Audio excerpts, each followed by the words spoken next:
ரொம்பவும் மகிழ்ச்சியாக வந்துக்கிட்டு இருந்தார். என்ன விஷயம்னு விசாரித்தேன். நான் தோற்று போயிட்டேன், அதுதான் மனசுக்கு மகிழ்ச்சியாக இருக்குது அப்படின்னார். எனக்கு இது ரொம்ப ஆச்சரியமாக போச்சு. இந்த உலகத்தில் தோற்று போகிறவங்க யாரும் மகிழ்ச்சியாக இருக்கிறதில்ல. அப்படி இருக்கிறப்ப இவர் இப்படி சொல்கிறாரே, எங்கே தோற்று போனீங்கன்னு கேட்டேன். அதுக்கப்புறம் தான் அவர் விவரமாக சொன்னார். என்னோடய 5 வயசு குழந்தையோடு நான் விளையாடிக்கிட்டு இருந்தேன். அந்த விளையாட்டில் என் குழந்தை ஜெயிச்சுட்டுது, நான் தோற்று போயிட்டேன் அப்படின்னார் ரொம்ப உற்சாகமாக.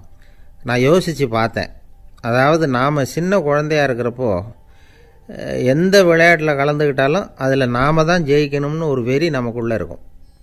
நம்மளை எதிர்த்து விளையாடுறவர் நல்லவரா கெட்டவரா, பெரியவரா சின்னவரா அப்படிங்கிறதெல்லாம் முக்கியம் கிடையாது. அவர் தோற்று போகணும், நாம் ஜெயிக்கணும், அதுதான் முக்கியம். எதிரியை சந்தோஷப்படுத்த விளையாடுகிற கலை அப்போ நமக்கு தெரியறதில்ல. வாழ்க்கையில் ஒரு பக்குவம் வந்ததுக்கு அப்புறம் வெற்றி பெறணுங்கிற மன அழுத்தம் போயிடுது. போட்டியில் ஜெயிக்கணுங்கிறத விட குழந்தையை சந்தோஷப்படுத்தணுங்கிறது முக்கியமாக போச்சு. ஜெயிக்கணுங்கிற வெறி ஓடி போட்டுது. ஒரு குழந்தையாக இருந்தப்போ நம்ம வளர்ச்சிக்கு உதவிய வெறி பெரியவனானதுக்கு பிறகு நமக்கு எதிரியாக மாறுது.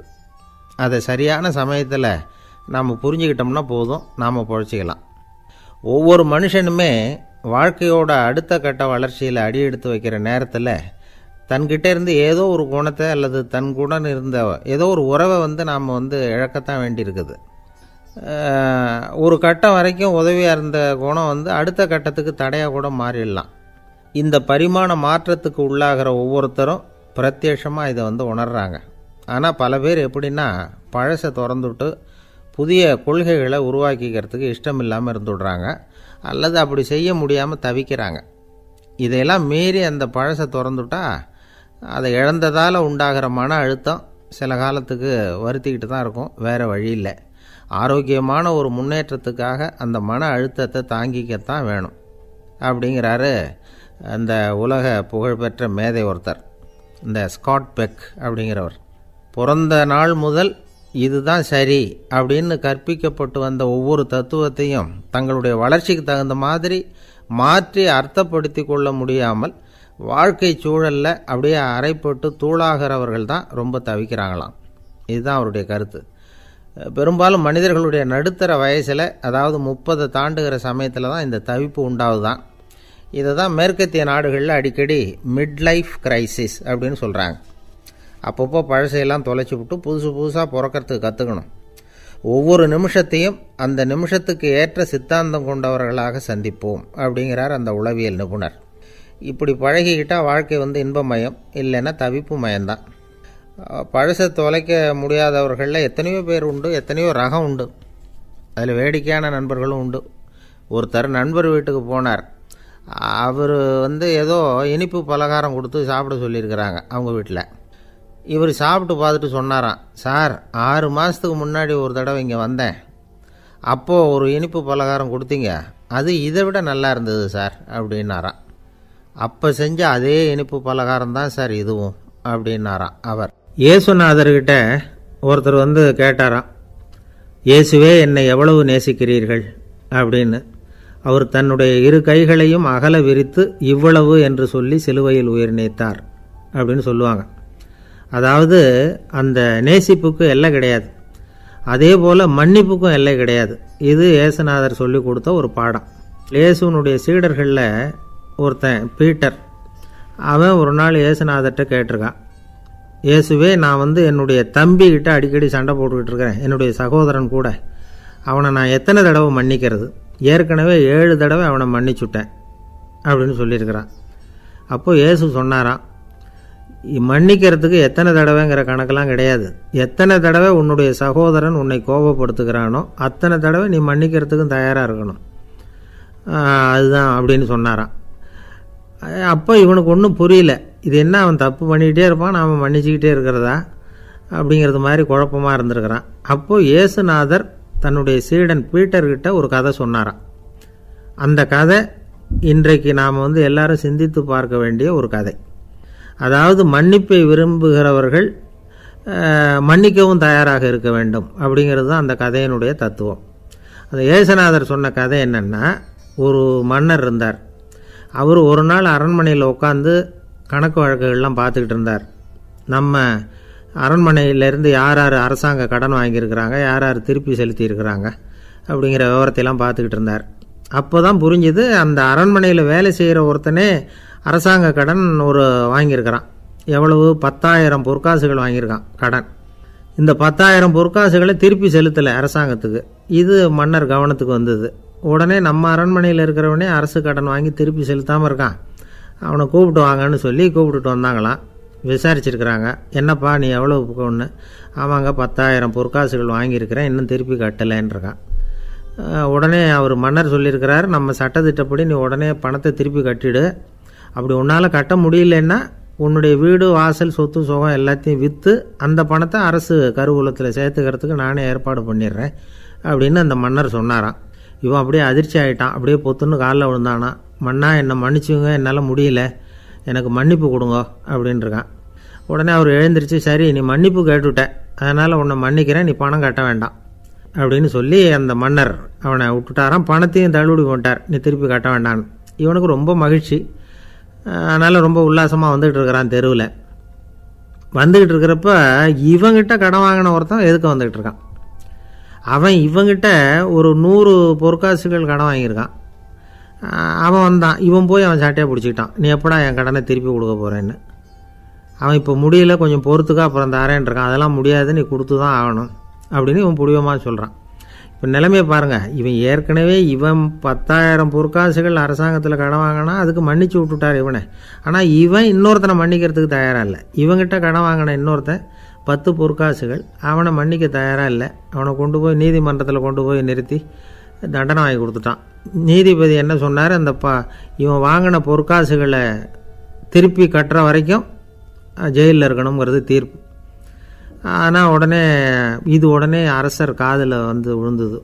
சொல்லிட்டாங்க, உங்ககிட்ட மன்னிப்பு வாங்கிட்டு போனானே ஒருத்தன், அவன் இன்னொருத்தனை மன்னிக்கிறதுக்கு தயாராக இல்லை, அவனை கொண்டு போய் ஜெயிலில் அடைச்சிட்டான் அப்படின்னு. உடனே மன்னர் பார்த்தார், இவனை மறுபடியும் கூப்பிட்டு வர சொன்னார். தபாரப்பா, நான் உன்னை மன்னிச்சு விட்டேன், ஆனால் நீ இன்னொருத்தனை மன்னிக்கிறதுக்கு தயாராக இல்லை, அதனால் என்னுடைய தீர்ப்பையும் மாற்றுறேன், நீயும் அரசு கடன் தீர்ற வரைக்கும் ஜெயிலில் தான் இருக்கணும் அப்படின்னு சொல்லி ஜெயிலுக்கு அனுப்பிச்சிட்டாராம். இப்படி ஒரு கதையை இயேசுநாதர் தன்னுடைய சீடருக்கு சொன்னதாக ஒரு வரலாறு. அது என்ன, அதிலேருந்து நாம் புரிந்து கொள்ள வேண்டியதுன்னா, நாம் மன்னிக்கப்படணும்னு நாம் விரும்புகிறோம்னா நாம் இன்னொருத்தரை மன்னிக்கிறதுக்கு தயாராக இருக்கணும். அதனால் நாம் இன்னொருத்தரை யாரையும் மன்னிக்க மாட்டோம், ஆனால் என்ன இன்னொருத்தரை மன்னிக்கணும் அப்படிங்கிறது மாதிரி செய்யக்கூடாதுன்னு சொல்லுவாங்க. அது மாதிரி நாம் இப்போ இது தப்பாக புரிஞ்சுக்கிறவங்களும் இருக்கிறாங்க. பாவம் மன்னிப்புங்கிறதெல்லாம் எதுக்குன்னா, அதாவது மறுபடியும் பாவம் செய்யாமல் இருக்கிறதுக்காக தான். அதான் மன்னிக்கிறாரே அப்படிங்கிறதுக்காக மறுபடியும் பாவம் பண்ணிகிட்டு இருக்கிறது இல்லை. அதான் ஒருத்தர் கேட்டாராம், பாவத்திலேருந்து மன்னிப்பு கிடைக்கணும்னா நீ என்ன செய்யணும் அப்படின்னு கேட்டிருக்கார். அதுக்கு அவன் சொல்லியிருக்கிறான், நான் முதல்ல பாவம் செய்யணும், அப்போ தானே மன்னிப்பு கிடைக்கும் அப்படின்னு நானாம். இப்படிப்பட்டவர்கள் தான் இன்றைக்கி உலகத்தில் அதிகமாக இருக்கிறாங்க. அதனால் இந்த மன்னிப்பின் மகத்துவங்கிறது இயேசுநாதர்கிட்டேருந்து தான் நாம் புரிஞ்சுக்கணும். அந்த இயேசு சொன்ன அந்த மன்னிக்கிற மனோபாவம் இருந்தால் இன்றைக்கி உலகம் பூராவும் அமைதி பூங்காவாக இருக்கும். அதில் ஒன்றும் ஆச்சரியமே இல்லை, அதில் ஒன்றும் சந்தேகமும் இல்லை. அதனால் மன்னிக்கிற மனோபாவத்தை நாம் எல்லாரும் நமக்குள்ளே வளர்த்து கொள்ள வேண்டும் அப்படிங்கிறது தான் நாம் இன்றைக்கு எல்லோரும் சிந்தித்து பார்க்க வேண்டிய ஒரு செய்தி. ஒரு வயசான அம்மா தெரு வழியாக போயிட்டு இருந்தாங்க. அவங்க கையில் எண்ணத்தையோ வச்சுக்கிட்டு அதை அடிக்கடி பார்த்துக்கிட்டே இருந்தாங்க. ஒருத்தன் மெதுவாக அவங்கக்கிட்ட போய் கையில் இருக்கிறது என்ன அப்படின்னு எட்டி பார்த்தா அவங்க கையில் 4 பல் இருந்துதான். இவன் ஆச்சரியமாக அந்த அம்மாவை பார்த்தான். ஏம்மா, உனக்கு என்ன பைத்தியமா, ஏது இந்த பல், இதை என்னத்துக்காக கையில் வச்சுக்கிட்டு அலைஞ்சிக்கிட்டு இருக்கிற அப்படின்னு கேட்டிருக்கான். அதுக்கு அந்த அம்மா விவரம் சொல்ல ஆரம்பித்தாங்களாம். இதை பாருப்பா, எனக்கு ஒரு மகன் இருந்தான், அவனை ரொம்ப செல்லமாக வளர்த்தேன். அவனை தரையிலேயே நடக்க விடுறதில்ல, எப்பவும் தூக்கி வச்சுக்கிட்டு இருப்பேன். அவன் நல்லா பெரியவனாகி பள்ளிக்கூடம் போகிறப்ப கூட அவன் புஸ்தக மூட்டையை நான் தான் சுமந்துக்கிட்டு போவேன். பார்க்குறவங்க கூட கேலி பண்ணுவாங்க, ஏம்மா படிக்க போகிறது நீயா உன் பிள்ளையான்னு கேட்பாங்க. அவன் இன்றைக்கி எவ்வளோ பெரிய மனுஷன் ஆகிட்டான், வெளிநாட்டில் பெரிய உத்தியோகத்தில் இருக்கான். சமீபத்தில் இங்கே வந்துட்டு போனான். ஒரு நாள் ஏதோ கோபத்தில் என்ன அரைஞ்சுட்டான். அப்போ இந்த 4 பல்லும் கீழே விழுந்துட்டுது. இன்னமும் கூட விழுந்திருக்கும், ஆனால் பல்லு தான் இல்லை. என் புள்ள அரைஞ்சதுனால விழுந்த பல்லு இல்லையா அது, அதனால் இதை எப்பவும் என் கையிலேயே வச்சுக்கிட்டு ஆசையோடு பார்த்துக்கிட்டு இருக்கிறேன். அவன் தான் வெளிநாட்டுக்கு போட்டான், அவனை பார்க்க முடியாத ஏக்கத்தை நான் இந்த பல்லை பார்த்து போக்கிக்கிறேன் அப்படின்னு நாங்களாம் அந்த அம்மா. இந்த கதை எதுக்காகன்னா, தாய் அன்பு அப்படிங்கிறது எப்படிப்பட்டதுங்கிறத புரிஞ்சுக்கிறதுக்காக. கல்யாணம் ஆனதுக்கப்புறம் தாயை மறந்து விட்றவங்க எத்தனை பேர் இந்த உலகத்தில்? அவங்க காதில் விழணுங்கிறதுக்காக தான் இந்த தகவல். ஆனால் ஒரு விஷயம் மட்டும் நல்லா புரிஞ்சுக்கணும். தாயை மதிக்க தெரிஞ்சவங்க தான் இன்றைக்கி வாழ்க்கையில் எல்லா விதத்துலேயும் முன்னுக்கு வந்திருக்கிறாங்க. வேணும்னா விசாரித்து பார்த்துக்குங்க. இன்னொரு அம்மா இருந்தாங்க. அவங்க தினமும் ஒரு கோயிலுக்கு வருவாங்க. சாமியை பார்த்து, கடவுளே நான் இறந்து போனால் நரகத்துக்கு போகணும் அப்படின்னு வேண்டிக்குவாங்களாம். எல்லோரும் சொர்க்கத்துக்கு போகணும்னு தானே கடவுள்கிட்ட வேண்டிக்குவாங்க. இந்த அம்மா தினம் நான் நரகத்துக்கு போகணும் அப்படின்னு வேண்டிக்கிறாங்க. அங்கே இருந்த அர்ச்சகருக்கு இது சந்தேகம்.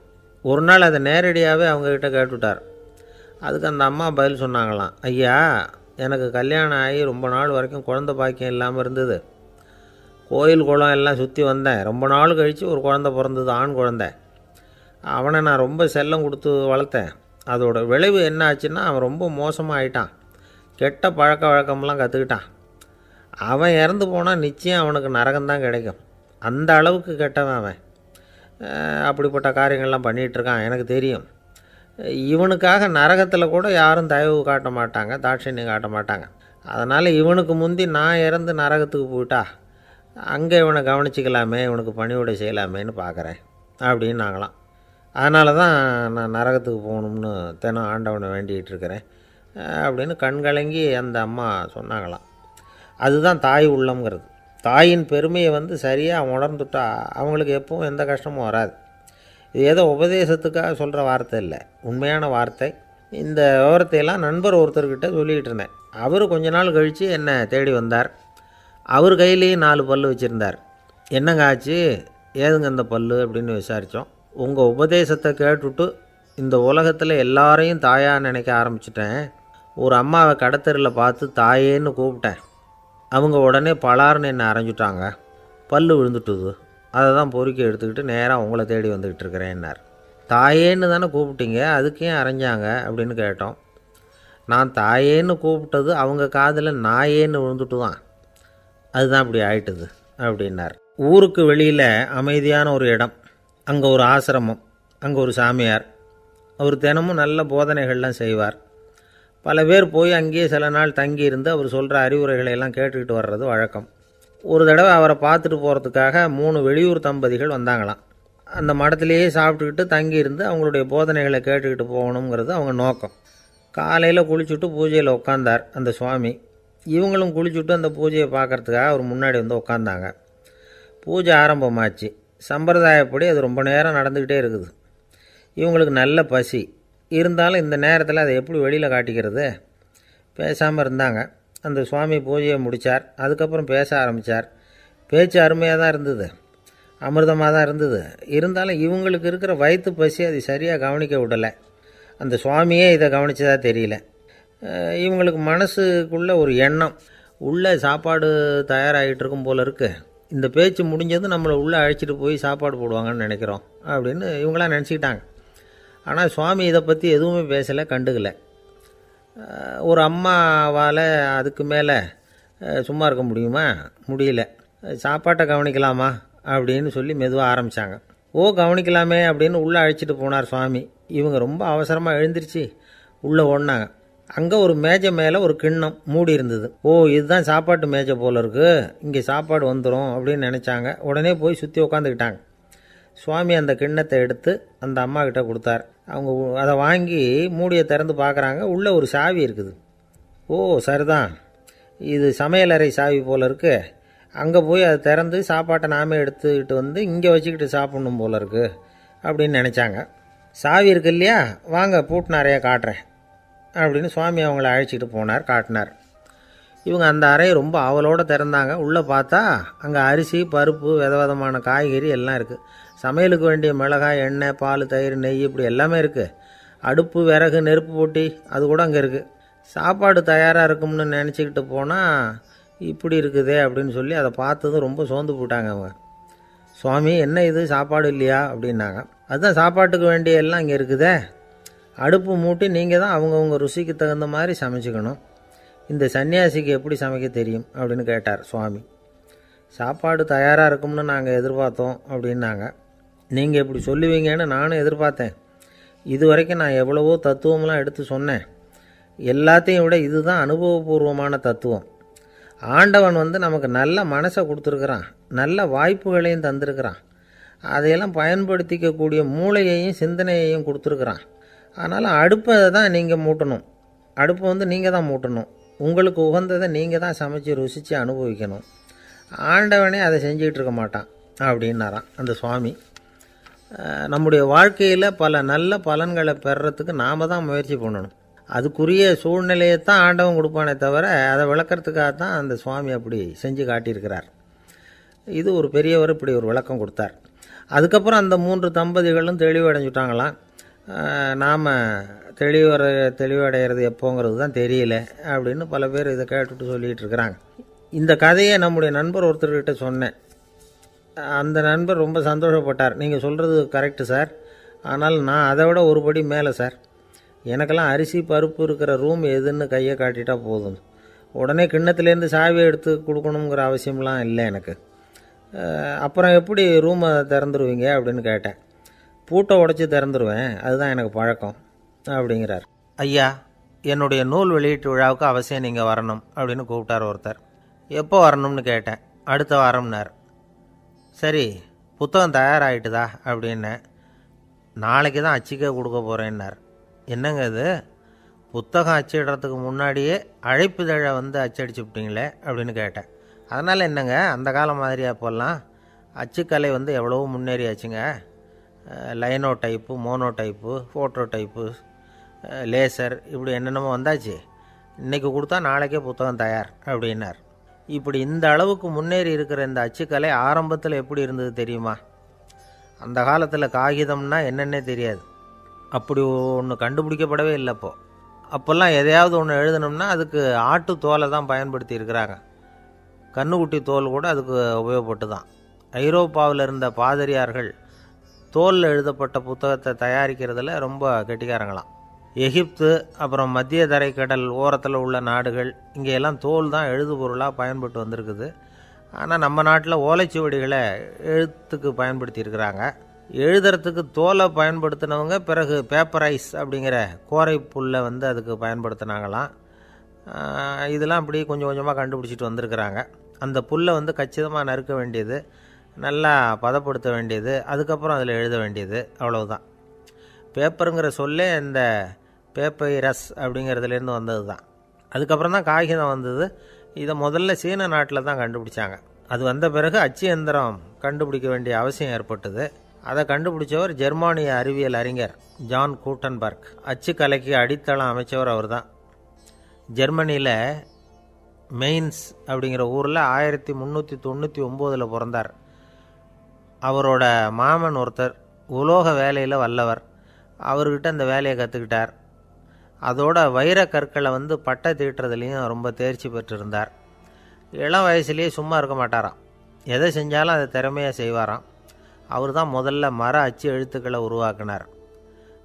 அது மேலே மை தடவி பிரதிகள் எடுத்தார். அதுக்கப்புறம் உலோக எழுத்துக்கள், முதல்ல காரியம், அப்புறம் இரும்பு, அப்புறம் கலப்பு உலோகம், பிறகு அச்சடிக்கிறதுக்கு எந்திரம் ஒன்றையும் உருவாக்கினார். முதல்ல பைபிள் அச்சடித்தார். 1468 அவர் இறந்து போனார்.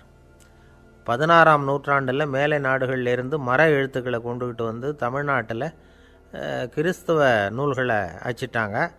அப்போல்லாம் அச்சகங்கள் போதிய அளவுக்கு இங்கே இல்லை. அதுக்கு என்ன காரணம்னா, இந்தியர்கள் அச்சகங்களை நடத்தக்கூடாது அப்படின்னு சட்டம். 1835 வரைக்கும் அந்த சட்டம் நடைமுறையில் இருந்தது. இந்த நிலைமையில் அங்கேயும் இங்கேயுமா 1-2 அச்சகங்கள் ஆரம்பமாச்சு. 1713 தரங்கம்பாடியில் லூத்தரன் மிஷன் அச்சகம், அதே ஆண்டில் சென்னையில் எஸ்பிசிகே அச்சகம். இது ரெண்டும் தான் இந்தியாவில் முதல்ல தொடங்கப்பட்ட அச்சகங்கள். ஆட்டுத்தோல்லையும் ஓலைச்சுவடியிலையும் எழுதப்பட்ட எழுத்துக்கள் இன்றைக்கி எங்கேயோ போயிடுது. ஆனால் நம்ம ஊரில் எழுத்தாளர்கள் நிலைமை தான் ஒன்றும் சொல்லிக்கிறது மாதிரி இல்லை. நம்ம ஆள் ஒருத்தர் சொன்னார், சார், நான் சொந்தத்தில் ஒரு அச்சாபீஸ் வச்சுருந்தேன், இப்போவும் வச்சுருக்கிறேன். அதனால் என்னுடைய படைப்புகளை புத்தகமாக வெளியிடுறதில் எனக்கு ஒன்றும் கஷ்டம் இல்லை. வருஷத்துக்கு ஒரு புத்தகம் எழுதி வெளியிட்டுருவேன். 15 வருஷமாக இலக்கிய உலகத்துக்கு இப்படி சேவை செஞ்சுக்கிட்டு வர்றேன். ஆனால் இந்த வருஷம்தான் வாசகர்கள் எனக்கு பாராட்டு விழா நடத்தியிருக்கிறாங்க அப்படின்னார். இந்த வருஷம் அப்படி என்ன விசேஷம் அப்படின்னு கேட்டோம். இந்த வருஷம்தான் நான் எந்த புத்தகம் எழுதி வெளியிடாமல் இருந்தேன், அதுக்காகத்தான் எனக்கு இந்த பாராட்டு விழா அப்படின்னார். ஒரு நண்பர் இருக்கார், எப்போ பார்த்தாலும் கையில் ஒரு புத்தகம் இருக்கும், புத்தகம் இல்லாமல் எங்கேயும் புறப்பட மாட்டார். எதுக்காக இப்படி எடுத்துகிட்டு போகிறீங்க அப்படின்னு கேட்டால், எனக்கு இது ஒரு நல்ல நண்பன் மாதிரி, இந்த காலத்தில் எங்கே போனாலும் காத்திருக்க வேண்டியிருக்கு, அது மாதிரி சமயத்தில் நான் நண்பன் கூட பேசிக்கிட்டு இருப்பேன் அப்படிம்பாரான். ஒருத்தர் ஒரு பெரிய அரச பதவியில் இருந்தார். அவர் பதவியிலேருந்து இறங்க வேண்டிய சூழ்நிலை. அரசு கொடுத்துருந்த வீட்டை விட்டுட்டு வெளியில் வர்றார். வரும்பொழுது 2 கையிலையும் 2 பெட்டியை எடுத்துகிட்டு வந்தாராம். சார், உங்களுடைய உடைமைகள் அப்படின்னு கேட்குறாங்க அங்கே இருந்த ஊழியர்கள். இவர் தன்னுடைய கையில் இருக்கிற பெட்டியை காட்டி, இதுதான் என்னுடைய சொத்து அப்படின்னாராம். ஒரு பெட்டியில் அவருடைய உடைகள், இன்னொரு பெட்டியில் அவர் விரும்பி படிக்கிற புத்தகங்கள், அவ்வளோதான். இதுதான் இருந்துதான். புத்தகம் படிக்கிறது மனசுக்கு நல்லதுங்கிறது நமக்கு தெரியும். புத்தக வாசிப்பு உடம்புக்கும் நல்லதுங்கிறாங்க. அது நமக்கு ஆச்சரியமாக தான் இருக்குது. ஒரு நபர் ஒரு வருஷத்தில் சராசரியாக 2000 பக்கங்களை படிச்சிருக்கணுமா, யுனெஸ்கோ பரிந்துரை. ஆனால் நம்ம நாட்டில் நாம் சராசரியாக படிக்கிறது 32 பக்கங்கள், அவ்வளவுதான். இவ்வளவுக்கு நம்ம நாட்டில் 6000த்துக்கும் மேற்பட்ட நாளேடுகள், 2000த்துக்கும் மேற்பட்ட இதழ்கள், மலர்கள், இவ்வளவு இருந்தும் சரியாக வரல. இந்த உலகத்தில் முதல் நூலகம் எங்கே எப்போ ஆரம்பமாச்சு தெரியுமா? கிமு 2500ஆம் ஆண்டில் அது ஆரம்பமாயிருக்குது. பாபிலோனியாவில் அமில் அணு அப்படிங்கிற அரசன் தான் நூலகத்தை உருவாக்கி இருக்கிறான். அப்போல்லாம் தாள் கிடையாது, களிமண் தான். களிமண் பலகைகளில் எழுதி அது தொகுத்து அப்படியே நூலாக்கி அதை நூலகத்தில் வச்சுருப்பாங்களாம். அரசருடைய நூலகத்தில் 1000த்துக்கும் மேற்பட்ட நூல்கள் இருந்ததாக வரலாற்று குறிப்பு இருக்குது. அது மட்டும் இல்லை, அந்த நூலகத்தில் பொருள் வாரியாக, அதாவது சப்ஜெக்ட் வாரியாக புத்தகங்களை வகைப்படுத்தி வச்சுருந்தாங்களாம். அதில் மிச்சம் இருந்த ஒரு 25 களிமண் பலகை புத்தகங்கள் இன்றைக்கும் பிரிட்டிஷ் அருங்காட்சியகத்தில் இருக்குதான். அச்சு தாள் இதெல்லாம் ஏற்பட்டதுக்கப்புறம் அமைக்கப்பட்டது தான் பிரான்ஸில் இருக்கக்கூடிய பாரிஸ் நூலகம். 1480 பிரெஞ்சு மன்னர் 11ஆம் லூயி இந்த நூலகத்தை அமைச்சாராம். ஆனால் அப்போல்லாம் அரசர்கள் மட்டும்தான் நூலகத்தை பயன்படுத்த முடியுமா. அதுக்கப்புறம் 17ஆம் நூற்றாண்டில் இந்த முறை மாறி பொதுமக்கள் அங்கே போகலாம், படிக்கலாம் அப்படிங்கிற நிலைமை தான். போட்லியன் நூலகம் அப்படின்னு அதுக்கு பேர், பாரிஸ் நகரத்தில் இருக்குது. அங்கே தான் நூல்களின் பட்டியல் தயாரிப்பு பணி ஆரம்பமாச்சு. கல்வி வளர்ச்சியையும் நூலகத்தையும் இணைச்சவர் நெப்போலியன் போனபார்ட். முன்பணம் செலுத்தி புத்தகத்தை படிக்கிற முறையையும் அவர் தான் கொண்டுகிட்டு வந்தாராம். மக்கள்கிட்ட வசூலிக்கிற வரியின் ஒரு பகுதியை நூலகத்துக்கு பயன்படுத்தினவரும் அவர் தானா. நெப்போலியன் நூலகத்தில் உலகத்தில் உள்ள எல்லா மொழி நூல்களும் இருக்குதான். அங்கே ஒரு தமிழ் நூலும் இருந்திருக்குது. அது என்னென்னா கம்பராமாயணம். சோவியத் யூனியனுக்கு படையெடுத்து போனப்போ அங்கேருந்து லட்சக்கணக்கான புத்தகங்களை இந்த பனிச்சறுக்கு வாகனங்கள் இருக்குல்ல, அதில் கொண்டுகிட்டு வந்ததாக வரலாறு. அடுத்தபடியாக குறிப்பிட்டு சொல்லத்தக்க நூலகம் எதுன்னா பிரிட்டிஷ் நூலகம். மிக பழைய கையெட்டு பிரதியெல்லாம் கூட அங்கே இருக்குது. 1753 ஆரம்பமாச்சு. அதில் உள்ள நூல்களை வரிசையாக அடுக்கினா 180 கிலோமீட்டர் நீளத்துக்கு வருமா. மிகப்பெரிய நூலகம் அமெரிக்க தலைநகர் வாஷிங்டனில் இருக்குதான். இந்தியாவை பொறுத்த வரைக்கும் பெரிய பழைய நூலகம் எதுன்னா கல்கத்தா நூலகம். எல்லா இந்திய மொழி நூல்களும் இங்கே உண்டு. மகாகவி பாரதியார் நடத்தின இந்தியாங்கிற இதழின் எல்லா பிரதிகளும் அங்கே பாதுகாப்பாக இருக்குது. படிக்கும் பழக்கம் இங்கே வளர வேண்டியிருக்குது. ஒருத்தர்கிட்ட ஒரு புஸ்தகத்தை கொடுத்து விமர்சனம் எழுத சொல்லியிருந்தாங்க. கொஞ்ச நாள் கழித்து அவரை போய் பார்த்து, என்னங்க புஸ்தகத்தை படித்து பார்த்தீங்களா அப்படின்னு கேட்டாங்களாம். இதுக்கு அவர் சொல்லியிருக்கிறார், இன்னும் நான் படித்து பார்க்கலிங்க, இப்போ தானே விமர்சனமே எழுதி முடிச்சிருக்கிறேன், இனிமே தான் படிக்கணும் அப்படின்னாராம். ஒருத்தர் அவசரமாக போய்கிட்டு இருந்தார். எங்கே போய்கிட்டு இருக்கீங்க அப்படின்னு கேட்டார் ஒரு பெரியவர். கடைக்கு போகிறேன் சார், சாமான் வாங்கிறதுக்கு அப்படின்னார். அங்கே போகிறதுக்கு முன்னாடி தெரிஞ்சிக்க வேண்டியதெல்லாம் தெரிஞ்சுக்கிட்டீங்களா அப்படின்னு கேட்டார் பெரியவர். கடைக்கு போய் காசை கொடுத்து ஒரு பொருளை வாங்கிட்டு வரப்போகிறோம், இதில் தெரிஞ்சிக்க வேண்டியது என்ன இருக்குது அப்படின்னார் அலட்சியமாக. இப்போ அந்த பெரியவர் பேச ஆரம்பித்தார். இந்த உலகத்தில் எந்த ஒரு செயலில் இறங்குறப்போவும் நாம் நல்லா ஆலோசனை பண்ண வேண்டிய விஷயம் 5 அப்படின்னார். உதாரணமாக, ஒருத்தன் கடைக்கு போய் ஏதோ ஒரு பொருளை வாங்கிட்டு வர போகிறான்னு வச்சுக்கோங்களேன். அப்போ கூட அவன் 5 விஷயங்களை பற்றி தெரிஞ்சுக்க வேண்டியிருக்குது அப்படிங்கிறார் அவர். முதல்ல அந்த பொருள் எப்படிப்பட்டது அப்படிங்கிறத தெரிஞ்சுக்கணும். ரெண்டாவதாக தன்னை பற்றியும் தெரிஞ்சுக்கணும். அப்போ தான் அந்த பொருள் தனக்கு தேவையா இல்லையா அப்படிங்கிறத புரிஞ்சுக்க முடியும். மூணாவதாக தெரிஞ்சுக்க வேண்டியது ஒன்று இருக்குது. அது என்னென்னா, அந்த பொருளை அடையிறதுக்கு வழி என்ன அப்படிங்கிறத தெரிஞ்சுக்கணும். அதாவது எவ்வளவு பணம் கொடுத்தா அது கிடைக்கும், இது மாதிரியான விஷயங்கள். நாலாவதாக அந்த பொருளை அடையிறது மூலமாக நாம் அடையக்கூடிய பயன் என்ன அப்படிங்கிறதையும் உணரணும். அஞ்சாவது, அந்த பொருளை அடையிறதுல இருக்கக்கூடிய தடை எது அப்படிங்கிறதையும் நாம் தெரிஞ்சுக்கணும். பெரியவர் பேசுகிறது ஏதோ தத்துவம் மாதிரி தெரியுது இல்லையா? தத்துவம்தான். அதாவது இப்படி உலகியல் வாழ்க்கையில் சின்ன சின்ன விஷயங்கள்லேயே நாம் 5 விஷயங்களை தெரிஞ்சுக்க வேண்டியிருக்குது. அது ரொம்ப அவசியமாக இருக்குது. பேரின்ப நிலைன்னு சொல்கிறாங்கள்ல, அது மாதிரி பெரிய சமாச்சாரங்கள்லேயும் இந்த 5 விஷயங்களை நாம் தெரிஞ்சுக்க வேண்டியிருக்குது. அதுக்கு பேர் என்னன்னா அர்த்த பஞ்சகம். வைணவ சமயத்தில் அர்த்த பஞ்சகம்ங்கிறது ரொம்ப பெரிய விஷயம். கடைக்கு போகிறது மாதிரி கடவுளை பார்க்க போகிறப்பவும் நாம் 5 விஷயங்களை தெரிஞ்சுக்கணுமா. முதல்ல பரம்பொருள் அப்படிங்கிறது என்ன, அதோட தன்மைகள் என்ன, இதை தெரிஞ்சுக்கணும். இதுக்கு பேர் என்னென்னா பரமாத்ம ஸ்வரூபம் அப்படின்னு பேர்.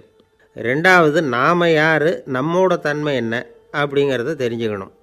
நான் யாருன்னு எனக்கே தெரியலைங்கிறப்போ இதை நான் சொல்கிறேன்னு இது என்னுடையதுன்னு சொல்கிறது தப்பு தானே.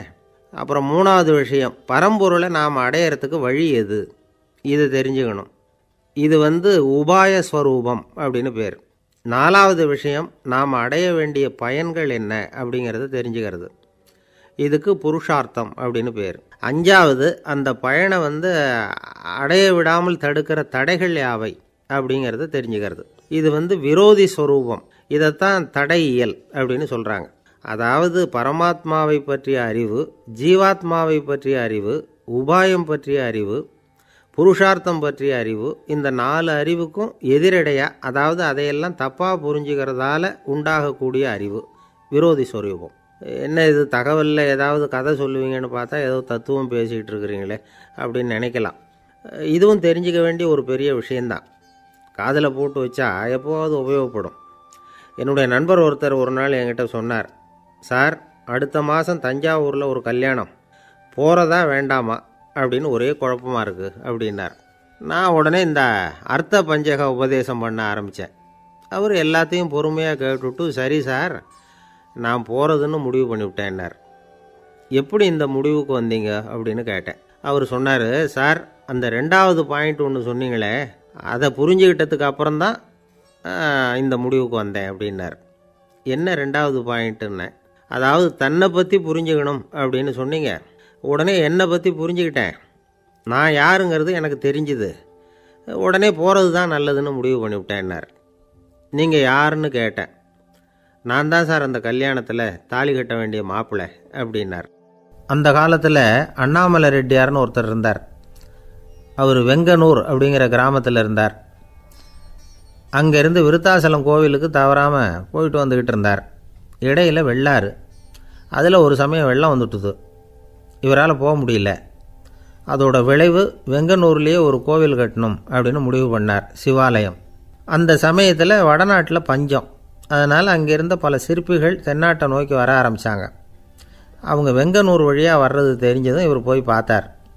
இங்கே ஒரு கோவில் கட்டணும், அதுக்கு நீங்கள் உதவணும்னார். பஞ்ச காலத்தில் இப்படி ஒரு வாய்ப்பு கிடைச்சதில் அவங்களுக்கும் ரொம்ப மகிழ்ச்சி. உற்சாகத்தோடு ஒத்துக்கிட்டாங்க. ஆலய திருப்பணி ஆரம்பமாச்சு. அவங்களுக்கு வேண்டிய எல்லா வசதிகளையும் இவர் செஞ்சு கொடுத்தார். அவங்களுக்கு எந்த குறையும் இல்லாமல் பார்த்துக்கிட்டார். அது மட்டும் இல்லை, ஒவ்வொரு நாளும் அங்கே வருவார். உங்களுக்கு என்ன வேணும், எது வேணும்னு கேட்பார். ஏதாவது குறை இருந்தால் சொல்லுவாங்க, உடனே தீர்த்து வைப்பார். இவரும் கேட்பார், எந்த குறையாக இருந்தாலும் என்கிட்ட சொல்லுங்க அப்படின்னு சொல்லுவார். அதை தவிர இவராகவே கவனித்தும் அவங்களுக்கு என்னென்ன தேவைங்கிறத கண்டுபிடிச்சி அதையெல்லாம் கொடுத்துக்கிட்டு இருப்பார். என்ன தேவைன்னாலும் அதை நிறைவேற்றி வச்சுருவார். அந்த சிற்பிகளின் தலைவன் ஒருத்தன், அந்த ஆளுக்கு வெத்தலை பாக்கு போடுறது பழக்கம். இதை தெரிஞ்சுக்கிட்டு அதுக்காகவே ஒரு ஆளை ஏற்பாடு பண்ணார். வேணுங்கிறப்போலாம் நீ வெத்தலை சிவல் மடித்து கொடுக்க வேண்டியது உன் வேலை அப்படின்னு ஒருத்தனை ஏற்பாடு பண்ணிட்டார். இப்படியெல்லாம் செஞ்சதும் அவங்களுக்கும் ரொம்ப உற்சாகம். ரொம்ப பொறுப்பாக சிற்ப வேலைகளை செஞ்சுக்கிட்டு இருக்கிறாங்க. ஒரு நாள் என்னாச்சு தெரியுமா? அந்த சிற்பிகளின் தலைவன் ரொம்ப நுணுக்கமாக ஒரு வேலையை செஞ்சுக்கிட்டு இருக்கிறான். சாரம் போட்டு அது மேலே படுத்துக்கிட்டு அண்ணாந்து பார்த்து உச்சியில் நுணுக்கமான சிற்பங்களை உருவாக்கிக்கிட்டு இருக்கான். சிற்பியின் கவனம் சிதறப்படாதுங்கிறதுனால இவர் மெதுவாக சத்தம் போடாமல் கிட்ட போய் நின்று அதை கவனிச்சிக்கிட்டு இருக்கிறார். அந்த சிற்பி வழக்கம் போல் வெத்தலை பாக்குக்காக இடது கையை கீழே நீட்டினான். அந்த சமயம் பார்த்து அவருக்கு தாம்பூலம் கொடுக்குறவன் அங்கே இல்லை, எங்கேயோ போயிருக்கிறான். அண்ணாமலை ரெட்டியார் என்ன பண்ணார் தெரியுமா? தனக்காக கொடுக்கப்பட்ட தாம்பூலத்தை வாங்கி சிற்பியின் கையில் கொடுக்குறார். அவன் வாங்கி போட்டுக்கிட்டான். இது என்ன இன்னைக்கு வெத்தலை சீவல் வேறு மாதிரி இருக்குது, வாசனை தாம்பூலமாக இருக்குது அப்படின்னு யோசனை பண்ணிவிட்டு கீழே திரும்பி பார்க்குறார். பார்த்தா ரெட்டியார் மறுபடியும் சிற்பி கை நீட்டும் பொழுது கொடுக்கறதுக்காக தாம்பூலத்தை மடித்து வாங்கி வச்சுக்கிட்டு தயாராக நிற்கிறார். சிற்பிக்கு அதிர்ச்சி. உடனே பொத்துன்னு கீழே குதிச்சான். ஐயா, என்ன இது நீங்களா அப்படின்னா. இவர் சொன்னார், நான் ஒன்றும் தப்பு பண்ணலையே, உன்னுடைய கை புண்ணியம் செஞ்ச கை, கோயில் கட்டுற கை, அந்த கைக்கு தாம்பூலம் கொடுக்கறதுல என்ன தப்பு அப்படின்னாராம். ஏற்கனவே பஞ்சத்தில் அடிபட்டு வந்த எங்களை நீங்கள் ஆதரித்ததே பெரிய விஷயம். இந்த செயல் என்னை ஒரு பெரிய கடனாளி ஆக்கிவிட்டுது. ஐயா, எங்களுக்கு உணவு உடை இதை மட்டும் நீங்கள் கொடுத்தா போதும், ஊதியம்னு எதுவும் வாங்க மாட்டோம் அப்படின்னு நானா. அந்த சிற்பி எவ்வளோ வற்புறுத்தியும் எதுவும் வாங்கிக்கலையாம். இந்த செய்தியை தமிழ் தாத்தா டாக்டர் ஊவேசா சொல்லியிருக்கிறார். அந்த காலத்தில் எப்படிப்பட்டவங்கள்லாம் வாழ்ந்துருக்கிறாங்க பாருங்கள். இந்த காலத்தில் ஒருத்தர் கோவில் கட்டினார், வேலை செய்கிற எல்லாருக்கும் சாப்பாடு போடுவார். சிற்ப வேலை செஞ்சுட்டு சாப்பிட வர்ற ஒவ்வொருத்தர் கையையும் அன்பாக பிடிச்சி முத்தம் கொடுத்து உள்ளே அனுப்புவார். அந்த கைகளுக்கு நீங்கள் கொடுக்குற மரியாதையாது அப்படின்னு கேட்டாங்க. அடா, அது இல்லைங்க, ஏற்கனவே முதல் பந்தியில் சாப்பிட வந்தவன் மறுபடியும் வர்றானான்னு கண்டுபிடிக்கிறதுக்காக கையை பிடிச்சி மோந்து பார்க்குறேன் அப்படின்னாராம் அவர். பிரம்மத்தை அறிந்தவன் பிரம்மமாகிறான் அப்படின்னு ஒரு பெரியவர் பேசினார் ஒரு கோவிலில். தைத்திரிய உபனிஷத்து அப்படி சொல்லுதான். இதை கேட்கும் பொழுது நமக்கு ஒரு சந்தேகம் வரும். அது எப்படி? பிரம்மத்தை அறிந்தவன் பிரம்மம் ஆகிறான்னா, சிங்கத்தை அறிந்தவன் சிங்கம் ஆகிறானா, தோசையை அறிந்தவன் தோசை ஆகிறானா? இப்படிப்பட்ட சந்தேகம் நமக்கு வர்றதில் ஒன்றும் ஆச்சரியம் இல்லை. இது இயற்கை. இதுக்கும் அந்த பெரியவரே பதில் சொல்கிறார். சிங்கம் வேற, நாம் வேற. அதனால் சிங்கத்தை அறிந்தவன் சிங்கம் ஆக மாட்டான். ஆனால் பிரம்மம் வேற, நாம் வேற இல்லை. அதனால் பிரம்மத்தை அறிந்தவன் பிரம்மமாகறான் அப்படிங்கிறது அவரோட விளக்கம். மனிதன் அவன்தான் தான் பிரம்மங்கிறது தெரியாதனால தான் அதை வேறு எங்கேயோ தேடிகிட்டு இருக்கிறான். கடைசியில் அது தான் தாங்கிறது புரிஞ்சுக்கிற பொழுது அவன் பிரம்மம் ஆகிடுறான். இதை விளக்கிறதுக்கு ஒரு உபநிஷத்து கதையே இருக்குது. நமக்கு தெரிஞ்ச கதை தான், ஆனால் அதை வேறு விதமான அர்த்தத்தில் விளையாட்டாக சொல்லிகிட்டு இருக்கிறோம். ஒரு சமயம் ஒரு 10 நண்பர்கள் ஒரு காட்டு வழியாக போய்கிட்டு இருக்கிறாங்க. குறுக்க ஒரு நதி, அதை கடந்து அடுத்த பக்கம் போகணும். எல்லோரும் ஒரு வழியாக கடந்து அடுத்த கரைக்கு போய் சேர்ந்துட்டாங்க. அங்கே போய் சேர்ந்ததுக்கப்புறம் எல்லோரும் பத்திரமா சேர்ந்துட்டோமா அப்படின்னு தெரிஞ்சுக்கிறதுக்காக எண்ணி பார்க்குறான் அந்த கூட்டத்து தலைவன். அவங்க மொத்தம் 10 பேர். ஆனால் அவன் எண்ணி பார்க்குறப்போ 9 தான் வருது. ஏன்னா அவன் தன்னை விட்டுவிட்டான். எதிரில் நிற்கிறவங்கள மட்டுமே எண்ணுறான். ஐயோ, 10வது ஆள் எங்கேங்கிறான், பதறான். சரி, நீ இரு, நான் எண்ணி பார்க்குறேன்னு சொல்லிவிட்டு இன்னொருத்தன் எண்ணுறான். அவனும் தன்னை விட்டுட்டு எண்ணுறான். 9 தான் வருது. எல்லோரும் கொய்யோ முறையோன்னு கத்த ஆரம்பிச்சிட்டாங்க. அந்த சமயத்தில் ஒரு பெரியவர் அந்த பக்கமாக வர்றார். என்ன விஷயம்னு விசாரிக்கிறார். 10வது ஆள் 6 அடிச்சுட்டு போட்டுது அப்படின்னு சொல்லி இவங்க அழறாங்க. சரி, அழாதீங்க அப்படின்னு சொல்லி அந்த தலைவனை பார்த்து இப்படி வாங்குறார். வர்றான். இப்போ எனக்கு முன்னாடி ஒரு தரம் எண்ணு பார்க்கலாம்ங்கிறார். 1 2 3ன்னு ஆரம்பித்து 9ல் முடிக்கிறான். உடனே பெரியவர், நீ தான் அந்த 10வது ஆள் அப்படிங்கிறார். இது உண்மை. நாம் தான் அது. நாம் தான் நம்மளை வேறு எங்கேயோ தேடிகிட்டு இருக்கிறோம். நாம் எங்கேயோ தேடிகிட்டு இருக்கிறோமே, அந்த பிரம்மம் நாம் தான். இப்படி ஒரு பெரிய உண்மையை விளக்கிறதுக்காக தான் அப்படி ஒரு கதை சொல்லப்பட்டது. ஆனால் அதை நாம் வேறு விதமாக வேடிக்கையாக உபயோகப்படுத்திக்கிட்டு இருக்கிறோம். எப்படி தெரியுமா? ஒரு ஆத்தங்கரையில் ஒரு 10 பேர் முழிச்சுக்கிட்டே நின்றுக்கிட்டு இருந்தாங்களாம். அந்த பக்கமாக வந்த ஒருத்தன், ஏன் இப்படி முழிச்சுக்கிட்டு நிற்கிறீங்கன்னு கேட்டிருக்கிறான். எங்களுக்கு நீச்சல் தெரியாது, நாங்கள்லாம் அடுத்த கரைக்கு போய் சேரணும் அப்படின்னு நாங்களாம். சரி, நாங்கள் விட்டுட்டு போய் விட்றேன்.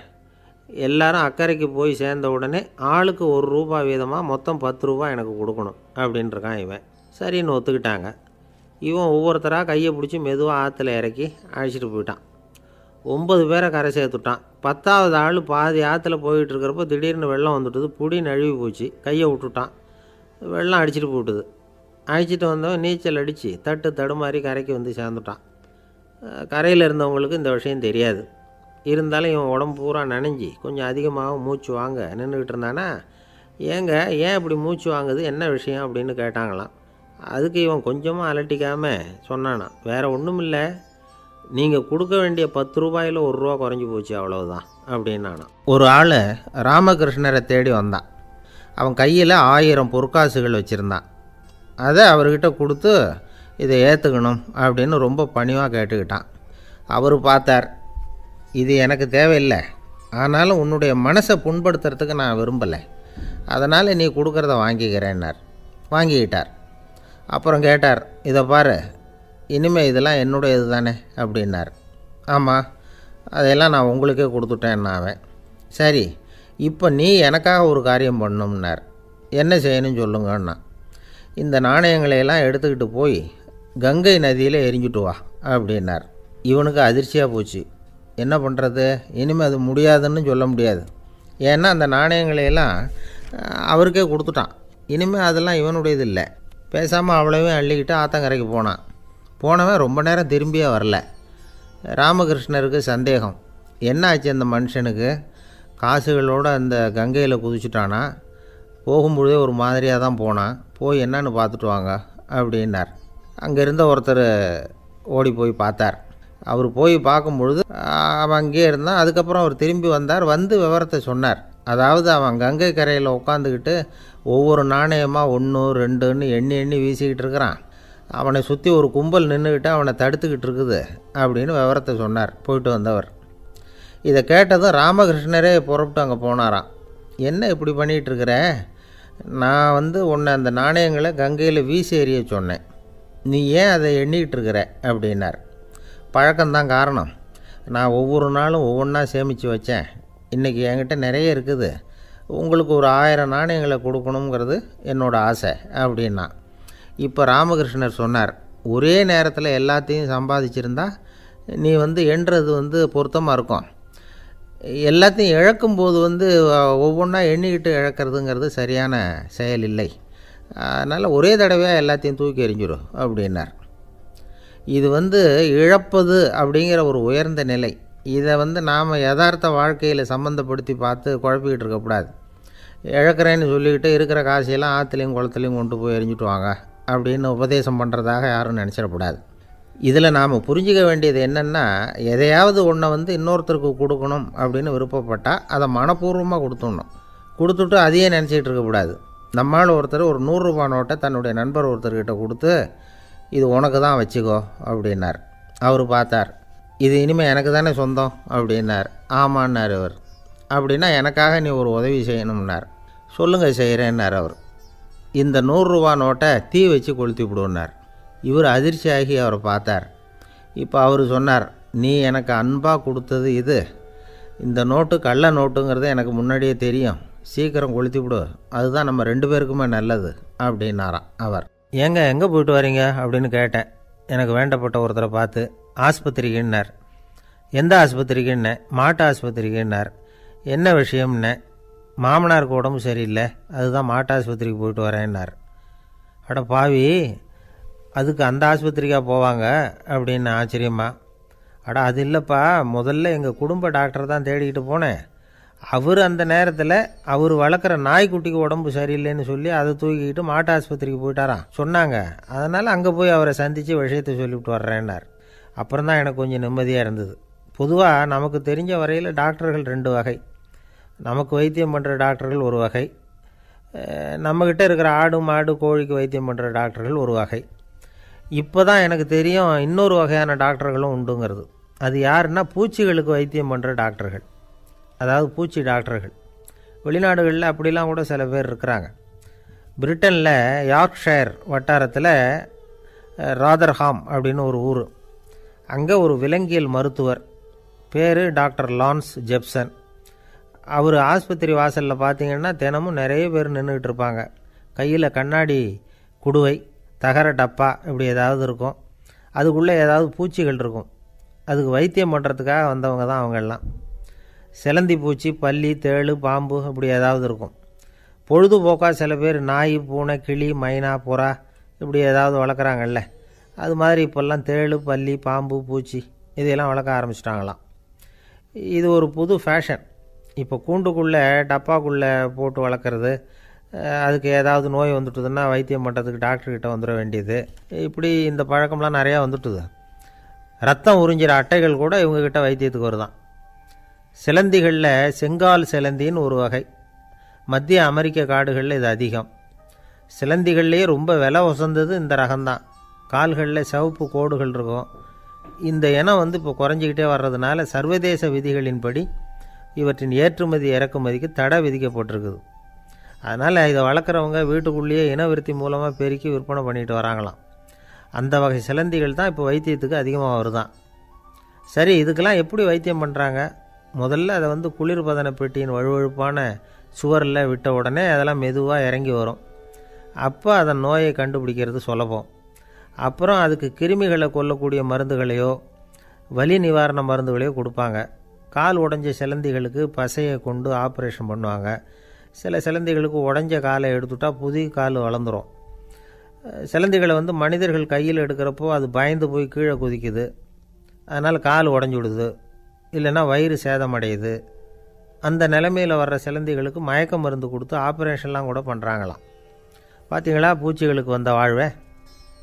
நம்ம ஊர்லேயும் வீடுகளில் பூச்சிகள் வளர்க்குறது உண்டு. ஒருத்தர் வந்தார், எனக்கு 3000 கரப்பாம்பூச்சி அவசரமாக தேவைப்படுது, எங்கே கிடைக்கும்னு கேட்டார். கரப்பாம்பூச்சியா? அது என்னத்துக்குன்னு கேட்டோம். அது வேறு ஒன்றும் இல்லை, நான் குடியிருக்கிற வாடகை வீட்டை காலி பண்ண போகிறேன். வீட்டு சொந்தக்காரர் என்ன சொல்கிறாருன்னா, இந்த வீட்டுக்கு நான் குடி வந்தப்போ எப்படி இருந்ததோ அதே நிலைமையில் விட்டுட்டு போகணும்னு வீட்டுக்காரர் சொல்லியிருக்கிறார், அதனால தான் கேட்டேன் அப்படின்னார். ஒரு தந்தை தன்னோட பிள்ளைய ரொம்ப தைரியசாலியாக வளர்க்கணும்னு ஆசைப்பட்டார். அதுக்காக அவனை கூப்பிட்டு உட்கார வச்சு இப்படி உபதேசம் பண்ணார். இதை பாருப்பா, நான் உன்னாட்டம் இருக்கிறப்போலாம் எதுக்கும் பயப்பட மாட்டேன், ரொம்ப துணிச்சலாக இருப்பேன். ஒரு நாள் ஒரு அப்பாவி எலியை ஒரு பூனை துரத்திட்டு ஓடிச்சு. நான் உடனே என்ன செஞ்சேன் தெரியுமா? அந்த பூனையை பிடிச்சேன், அது வாலில் ஒரு பட்டாசு சரத்தை கட்டினேன், கொளுத்தி விட்டேன், படபடன்னு வெடிக்க ஆரம்பிச்சுட்டுது. அது துள்ளிக்கிட்டு அங்கேயும் இங்கேயும் ஓடி இருக்கு பாரு ஓட்டம், ரொம்ப தமாஷு அப்படின்னார் அப்பா. இப்படி சொல்லிவிட்டு பையனை பார்த்து, இதை கேட்குறதுக்கு உனக்கும் துணிச்சல் வருதா? நான் என்னுடைய செயலை நீ கேட்குறப்போ உனக்கு துணிச்சல் வருதா அப்படின்னு கேட்டார். வருதுன்னா பையன்.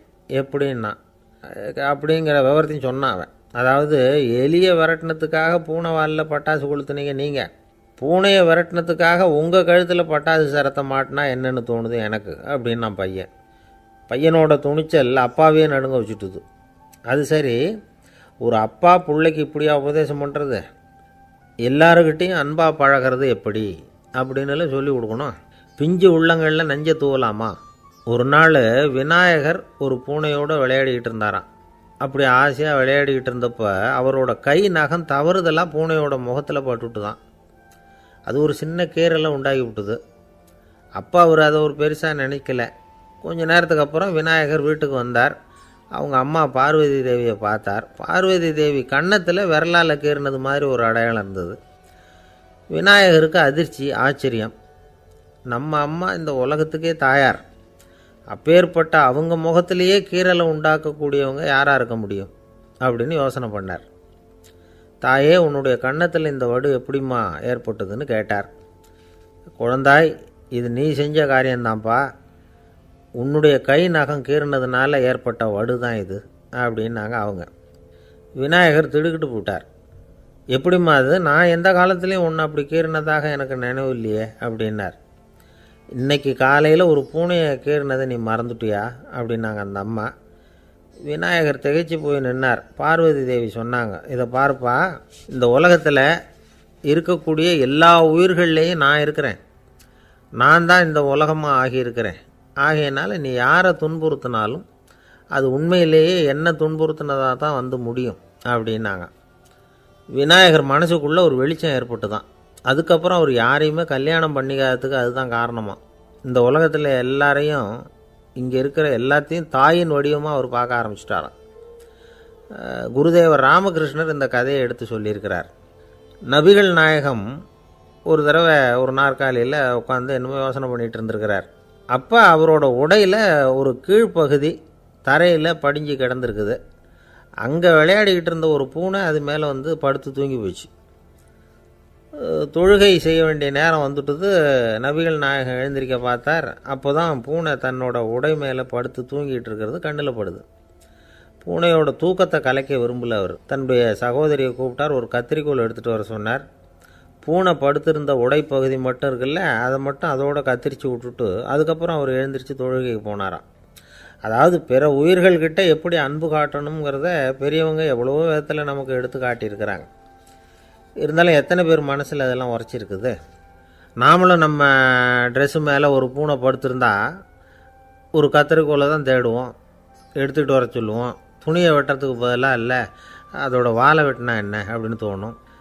ஒரு ஆள் ரொம்ப பிரியமாக ஒரு பூனையை ஆற்றுல குளிப்பாட்டிக்கிட்டு இருந்தானா. எப்படி? அந்த பூனையை ஆற்று தண்ணியில் அமுக்கி அமுக்கி குளிப்பாட்டிக்கிட்டு இருக்கிறான்.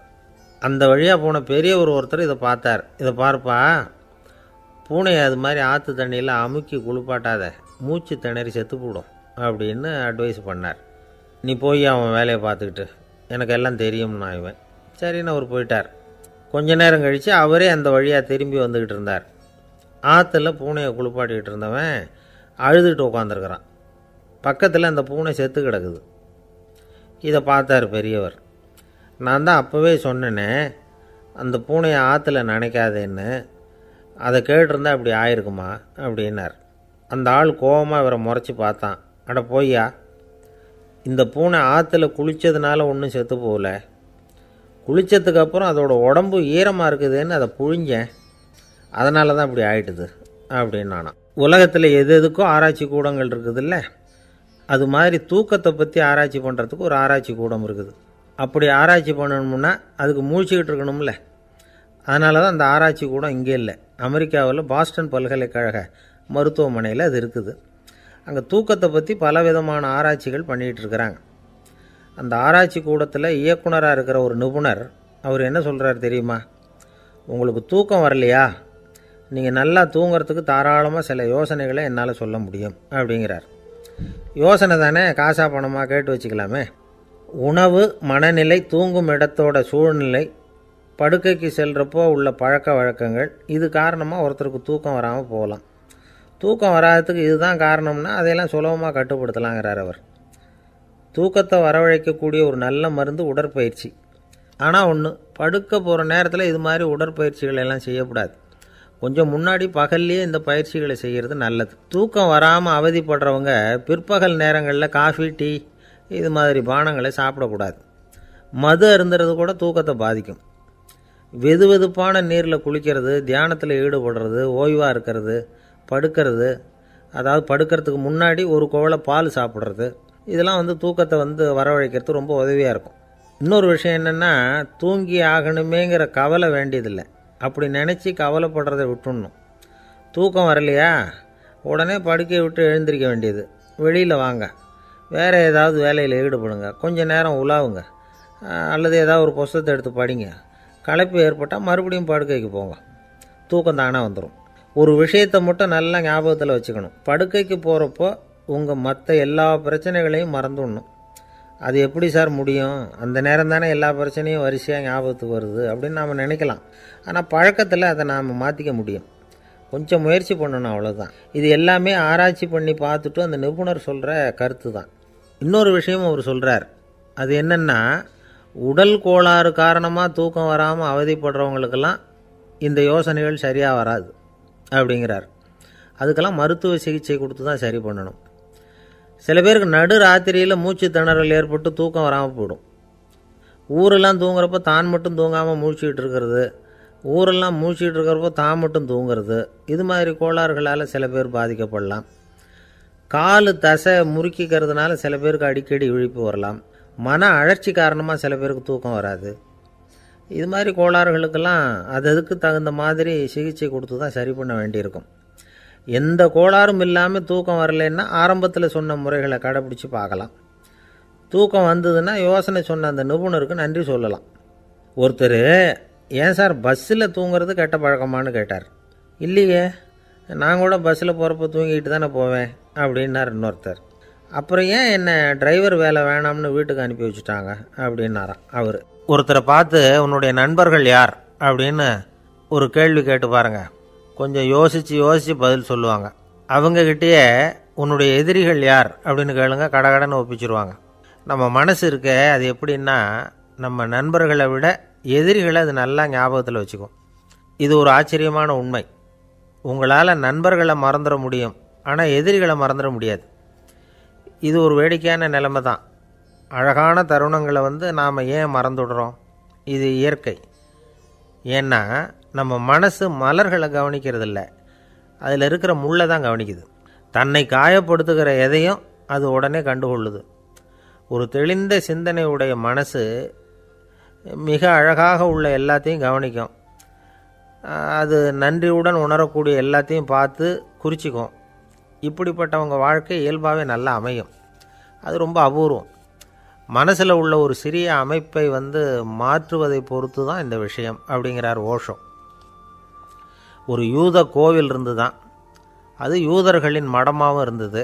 அங்கே ஒரு தலைமை குரு, அவர் ரொம்ப கண்டிப்பானவர். அந்த கோவிலை ஒட்டி ஒரு தோட்டம்.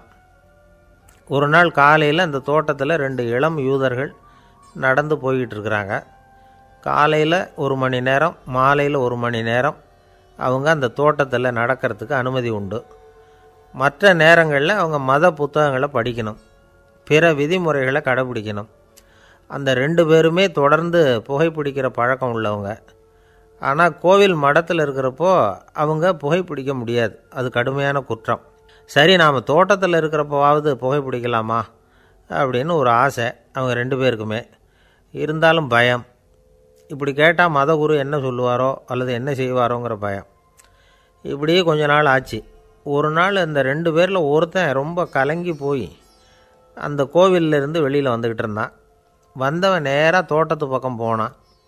அங்கே இன்னொருத்தன் ஆனந்தமாக புகை பிடிச்சிக்கிட்டு இருக்கிறான். அதை பார்த்து தான் இவனுக்கு அதிர்ச்சி. அட கடவுளே, என்ன இது, நீ கேட்காமலே ஆரம்பிச்சிட்டியா அப்படின்னா. இல்லை இல்லை, நான் கேட்டுவிட்டு தான் ஆரம்பிச்சிருக்கேன்னா அவன். அப்படியா, என்ன மனுஷன் இவர், நானும் தான் கேட்டேன், என்னை கண்ணாமுன்னான்னு திட்டிவிட்டார். இது என்ன கோவிலா இல்லை நரகமா? உனக்கு புகை பிடிக்கணும்னு ஆசையாக இருந்தால் நரகத்துக்கு போகணும்னு சொல்லிவிட்டார். அது சரி, உன்னை மட்டும் எப்படி அனுமதிச்சார் அப்படின்னு கேட்டான் இவன். அவன் சிரிச்சுக்கிட்டே, நீ எப்படி கேட்ட சொல்லு அப்படின்னா. நாம் இந்த தோட்டத்துக்கு வர அனுமதிக்கப்பட்டிருக்கிறதே ஜபத்துக்காகத்தானே, அதனால் நான் ஜபம் சொல்லும் பொழுது புகை பிடிக்கலாமா அப்படின்னு கேட்டேன். அதுக்கு தான் அவர் சத்தம் போட்டு என்னை அடிக்கவே வந்துட்டார் அப்படின்னா இவன். நீ ஒரு மாதிரியாக கேட்டிருக்க, நான் வேறு மாதிரியாக கேட்டிருக்கிறேன். ஜபம் சொல்லும்போது புகை பிடிக்கலாமான்னு நீ கேட்டிருக்க. ஐயா, புகை பிடிக்கும் பொழுது ஜபிக்கலாமா அப்படின்னு நான் கேட்டேன். அதில் தப்பு ஒன்றும் இல்லை அப்படின்னு பதில் சொல்லிட்டார் அப்படின்னா. ஒரு சிறிய மாற்றம்தான் அது மிகப்பெரிய மாறுதலை ஏற்படுத்தி விட்டது.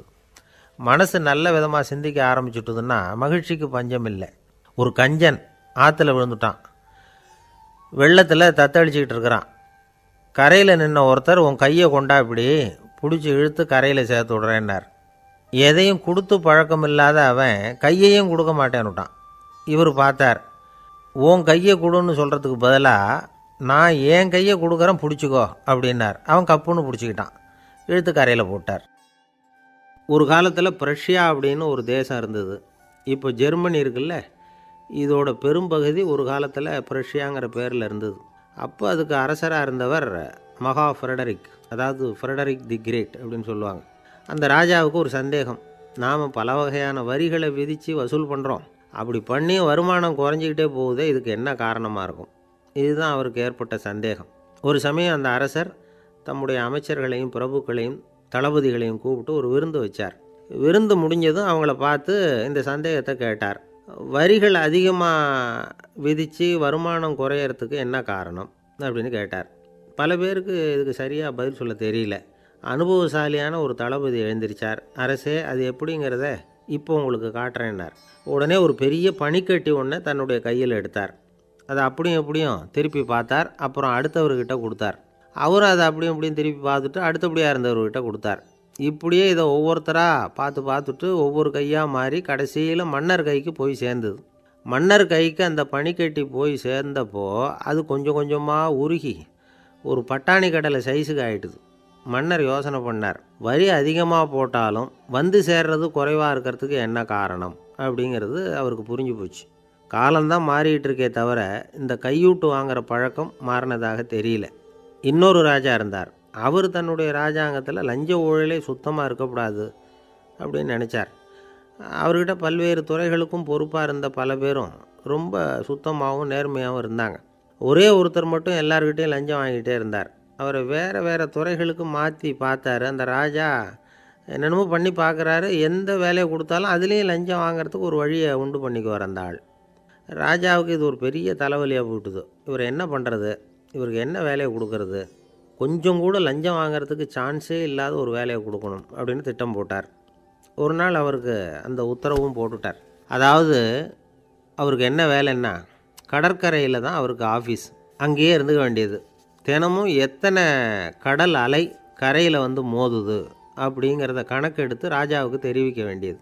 இதுதான் அவருக்கு வேலை. பேசாமல் அலையை எண்ணிட்டு உட்காந்துருக்கிட்டோம், அப்போவாவது அவர் லஞ்சம் வாங்குகிற சந்தர்ப்பம் இல்லாமல் போயிடும் அவருக்கு அப்படின்னு நினச்சார் ராஜா. இந்த ஆள் கடற்கரைக்கு போய் டியூட்டியில் ஜாயின் பண்ணிக்கிட்டார். ஒரே மாதத்தில் அங்கே சொந்தமாக ஒரு பிரம்மாண்டமான மாளிகை கட்டிவிட்டார். ராஜாவுக்கு இது பெரிய ஆச்சரியமாக போச்சு. அலையை என்ற வேலையில் அந்த ஆள் எப்படி பணம் சம்பாதிச்சார் அப்படின்னு விசாரித்து பார்த்தார் அக்கம் பக்கத்தில். அந்த ஆள் என்ன பண்ணியிருக்கிறாருன்னா, கடற்கரையில் போய் பொறுப்பு ஏற்றுக்கிட்ட உடனே அங்கே இருந்த மீனவர்கள்கிட்ட எல்லாம் இந்த கரையில் வந்து ஒரு நாளில் வந்து மோதுகிற அலைகள் எத்தனை அப்படின்னு கேட்டிருக்காரு. அது எப்படிங்க தெரியும்னு இருக்காங்க அவங்க. தினமும் அந்த எண்ணிக்கை தெரியணும். நம்ம ராஜாவுக்கு தினமும் அறிக்கை அனுப்பணும், டெய்லி ரிப்போர்ட்டு. தவறுனா நீங்கள் இந்த கடலில் போய் மீன் பிடிக்கிறதுக்கு ராஜாவோட அனுமதி கிடைக்காது அப்படின்ட்டுருக்கார். உடனே மீனவர்கள்லாம் பயந்து போட்டாங்க. கடலுக்கு போகிறதுக்கு அனுமதி இல்லைன்னா பட்டினி கிடக்கிறது மாதிரி ஆகிடுமே. மெதுவாக அந்த ஆளுகிட்ட போனாங்க. காதோட காதாக சொன்னாங்க, ஐயா, எங்களால் வந்து கடல் அலையை வந்து எண்ண முடியாது. தினமும் எங்களால் முடிஞ்சதை உங்களுக்கு பணமாக கொடுத்துட்றோம். நீங்கள் தான் ராஜா கிட்ட சிபாரிசு பண்ணி நாங்கள் தொடர்ந்து மீன் பிடிக்கிறதுக்கு அனுமதி வாங்கி கொடுக்கணும் அப்படின்னு வேண்டிக்கிட்டாங்க. பணம் தினமும் வந்து சேர ஆரம்பிச்சுட்டுது. பதவியில் மற்ற பதவியோட இந்த பதவி எவ்வளவோ மேல் அப்படின்னு நினச்சிட்டான் அந்த ஆள். அது மட்டும் இல்லை, தயவு பண்ணி என்னை இந்த இடத்த விட்டு மாற்றி விடாதீங்க சார் அப்படின்னு வேற கேட்க ஆரம்பிச்சிட்டானா. எனக்கு இது மட்டும்தான் சார் தெரியும், இதை தவிர வேறு எதுவும் தெரியாது அப்படின்னு சொல்லிக்கிட்டே காலம் தள்ளுறவங்க ரொம்ப பேர். அவங்களெல்லாம் கஷ்டப்பட வேண்டியிருக்கும். ஒருத்தர் தன்னுடைய தொழிலில் ரொம்ப கெட்டிக்காரராக இருக்கலாம். அதுக்காக எப்பவும் அதே ஞாபகத்தில் இருந்துக்கிட்டு உலகியல் அறிவு இல்லாமல் இருந்துடக்கூடாது. அது ஆபத்து. இதுக்காக நம்ம தாத்தா பாட்டிலாம் ஒரு கதை சொல்லுவாங்களே, கேள்விப்பட்டிருக்கீங்களா? ஒரு சமயம் ஒரு 4 பேர் சேர்ந்து வெளியூருக்கு பிரயாணம் போனாங்களாம். அந்த 4 பேர் எப்படி தெரியுமா? ஒருத்தர் வந்து வேதாந்தி, இன்னொருத்தர் சங்கீத வித்வான், 3வது ஆள் வைத்தியர், 4வது ஆள் ஜோசியர். இவங்க 4 பேரும் நண்பர்கள். அதனால் சேர்ந்து புறப்பட்டாங்க. வழியில் ஒரு ஊரில் தங்கினாங்க. இருட்டி போச்சு. அதனால் இன்றைக்கி ராத்திரி இங்கேயே தங்கி இருந்துட்டு நாளைக்கு புறப்படலாம் அப்படின்னு தீர்மானம் பண்ணாங்க. சாப்பாட்டுக்கு என்ன பண்ணுறது? அங்கேயே கடத்தெருவுக்கு போய் சாமான்லாம் வாங்கியாந்து சமைச்சு சாப்பிட்லாம்னு முடிவு பண்ணாங்க. 4 பேர் இருக்கிறதுனால ஆளுக்கு ஒரு காரியமாக செய்யலாம் அப்படின்னு வேலையை பிரிச்சுக்கிட்டாங்க. வைத்தியர் வந்து கரிகாய் வாங்க போனார், வேதாந்தி வந்து எண்ணெய் வாங்க போனார், ஜோசியர் வந்து பலசரக்கு வாங்க போனார், சங்கீத வித்வானுக்கு சமைக்கிற வேலை. எல்லாம் சரி, ஆனால் நடந்தது என்ன தெரியுமா? கடைத்தெருவுக்கு காய்கறி வாங்க போனார்ல வைத்தியர், அங்கே போய் மார்க்கெட்டில் பார்த்தார். ஒவ்வொரு கறிகாயாக எடுத்து பார்த்தார். இது பித்தம், உடம்புக்கு ஒத்துக்காது, இது வாயு, உடம்பு ஒத்துக்காது அப்படின்னு ஒவ்வொன்றா தள்ளினார். கடைசியில் ஒன்றுமே தேரல, வெறுங்கையோடு திரும்பி வந்துக்கிட்டு இருக்கிறார். எண்ணெய் வாங்க போனார் வேதாந்தி, அவர் ஒரு தொன்னையில் எண்ணெயை வாங்கினார். பேசாமல் அதை எடுத்துகிட்டு வர வேண்டியது தானே, முடியல. அவருடைய வேதாந்த மூளை சிந்திக்க ஆரம்பிச்சுட்டுது. இந்த தொன்னைக்கு எண்ணெய் ஆதாரமா அல்லது எண்ணெய்க்கு தொன்னை ஆதாரமா அப்படிங்கிற ஆராய்ச்சியில் இறங்கினார். என்னாச்சு தெரியுமா? அப்படி கவுத்து பார்த்தார். வாங்கின எண்ணெய் பூராவையும் வழியில் கொட்டிவிட்டு வெறும் தொண்டையோடு வந்து சேர்ந்தார். பலசரக்கு வாங்க போனார் ஜோசியர், அவர் ஒரு வழியில் பார்த்தாரு. வழியில் வந்தவங்களெல்லாம் அங்கங்கே ஒரு மரத்தடியில் உட்கார வச்சு அவங்களுக்கெல்லாம் ஆர்வம் சொல்ல ஆரம்பிச்சிட்டார். அப்படி ஒவ்வொருத்தராக சொல்லி முடிச்சுட்டு கடத்தருக்கு போய் சேர்ந்தார். இவர் அங்கே போய் சேர்றதுக்குள்ளே ரொம்ப நேரம் ஆகிட்டுது. கடையெல்லாம் பூட்டிவிட்டு போயிட்டாங்க. என்ன செய்கிறது? அவரும் வெறுங்கையோடு திரும்பி வந்து சேர்ந்தார். சரி, இவங்க கதை தான் இப்படி ஆச்சு. அங்கே சமைக்கிறதுக்காக உட்காந்துருந்தார் சங்கீத வித்வான், அவர் கதை என்னாச்சு தெரியுமா? அங்கே அவர் அடுப்பை பற்ற வச்சு ஒலையை கொதிக்க வச்சார். அதாவது ஒரு பானையில் தண்ணியை ஊற்றி அடுப்பில் வச்சார். அது கொதிக்க ஆரம்பிச்சிது. தண்ணி கொதிக்கிற சத்தம் இருக்குதுல்ல, அது இவருக்கு தாளம் போடுறது மாதிரி இருந்தது. ஒரே குஷி, பாட ஆரம்பிச்சிட்டார். பாடிக்கிட்டே உற்சாகமாக கையில் இருந்த கரண்டியால் அந்த பானையில் தட்டினார், தாளம் போடுறதா நினச்சிக்கிட்டு. அவ்வளவுதான், பானை பட்டுன்னு உடஞ்சி போச்சு. தலையில் கையை வச்சுக்கிட்டு அவரும் உட்காந்துட்டார். எந்த தொழில் தெரிஞ்சாலும் சரி, அதை புத்திசாலித்தனமாக பயன்படுத்த தெரியலன்னா ஆபத்து தான். அதுக்காக தான் இந்த கதை. ஒரு பஸ்ஸு டிரைவர் ரொம்ப கெட்டிக்காரரு. பஸ்ஸை ரொம்ப திறமையாக ஆபத்து இல்லாமல் ஓட்டினதுக்காக பரிசுலாம் வாங்கினவர். அவரே ஒரு படகு ஓட்டுறதுக்காக அழைச்சிட்டு போயிருக்கிறாங்க, மோட்டார் படகு. அதையும் ரொம்ப திறமையாக தான் ஓட்டிகிட்டு போயிருக்கிறாரு. நடுக்கடலில் போனதும் படகு நின்று போச்சு. மோட்டாரில் ஏதோ கோளாறு. என்ன செய்யலாம் அப்படின்னு அந்த டிரைவரை கேட்டிருக்கிறாங்க படகுல இருந்தவங்கெல்லாம். அப்போ அவர் சொன்னாராம், கவலைப்படாதீங்க, ஒன்றும் பிரச்சனை இல்லை, எல்லோரும் கொஞ்சம் கீழே இறங்கி பின்னாடி தள்ளுங்க, மோட்டார் ஸ்டார்ட் ஆகிடும் அப்படின்னாராம். ஒரு ஊரில் ஒரு இளைஞன் இருந்தான். ஒரு நாள் அவன் ஒரு குருவை தேடிக்கிட்டு புறப்பட்டான். ஊரை விட்டு வெளியில் போனான். போகிற வழியில் ஒரு காடு. அந்த காட்டில் ஒரு மரத்தடியில் ஒரு பெரியவர் உட்காந்துருக்கிறார். அமைதியாக மௌனமாக அவர் அமர்ந்திருக்கிறார். இந்த பெரியவரை விசாரிக்கலாம், குருவை தேடி கண்டுபிடிக்கிறதுக்கு இவர் ஏதாவது ஒரு வழி சொல்லி கொடுப்பார் அப்படின்னு நினச்சிக்கிட்டு அவரை நெருங்கினான். ஐயா, எனக்கு ஒரு குரு தேவை, எங்கே கிடைப்பார், அவரை எப்படி அடையாளம் கண்டுபிடிக்கிறது, அதை பற்றி ஏதாவது விவரம் சொன்னீங்கன்னா நான் கண்டுபிடிச்சிக்குவேன் அப்படின்ட்டுருக்கான். பெரியவர் நிமிர்ந்து பார்த்தார். தம்பி, அது ரொம்ப சுலபம். அவர் வயசானவராக இருப்பார், என்னை விட சுமார் 30 வயசு அதிகமாக இருக்கும். அவர் ஒரு மரத்தடியில் தான் உட்காந்துருப்பார் அப்படின்ட்டுருக்கான். சரிங்க பெரியவரே, அது என்ன மாதிரியான மரம், எப்படி இருக்கும் அப்படின்னு கேட்டிருக்கான். பெரியவர் அந்த விவரங்களையும் சொல்லியிருக்கிறாரு. அது மட்டும் இல்லை, சந்திக்கிற நாள், நேரம், வினாடி முதற்கொண்டு எல்லா விவரங்களையும் துல்லியமாக சொன்னாராம். இவ்வளவு விவரங்களை இவரால் எப்படி சொல்ல முடியுது அப்படின்னு இவனுக்கு ஆச்சரியம். இருந்தாலும் அந்த பெரியவர் கடைசியாக ஒரு விவரம் சொன்னார். அது என்ன தெரியுமா, எப்படியும் நீ அவரை சந்திக்கிறதுக்கு ஒரு 30 வருஷம் ஆகும் அப்படின்னு சொல்லிவிட்டாராம். ரொம்ப நன்றிங்க பெரியவரே அப்படின்னு சொல்லிவிட்டு அந்த இளைஞன் புறப்பட்டுருக்கான். இப்போ அவனுக்கு குரு பற்றின விவரம் எல்லாம் கிடச்சிட்டுது, சந்திக்கிற நேரமும் தெரிஞ்சுட்டுது. ஆனால் 30 வருஷம் அவரை தேடி அலைய வேண்டியிருக்குமே.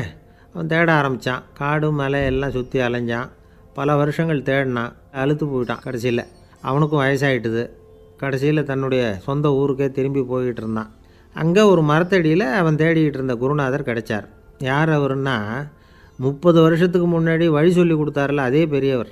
அவருக்கு இப்போ 30 வயசு அதிகமாக இருந்தது. அதே மரம், அன்னைக்கு பெரியவர் சொன்ன அடையாளம் இப்போ பொருத்தமாக இருந்தது. இப்போ அந்த பெரியவர் சொன்னார், சரியாக வந்து சேர்ந்துட்டேன், வா, உனக்காக தான் நான் இவ்வளவு காலமும் காத்துக்கிட்டு இருந்தேன் அப்படின்னாராம். என்ன சொல்கிறீங்கன்றிருக்கான்.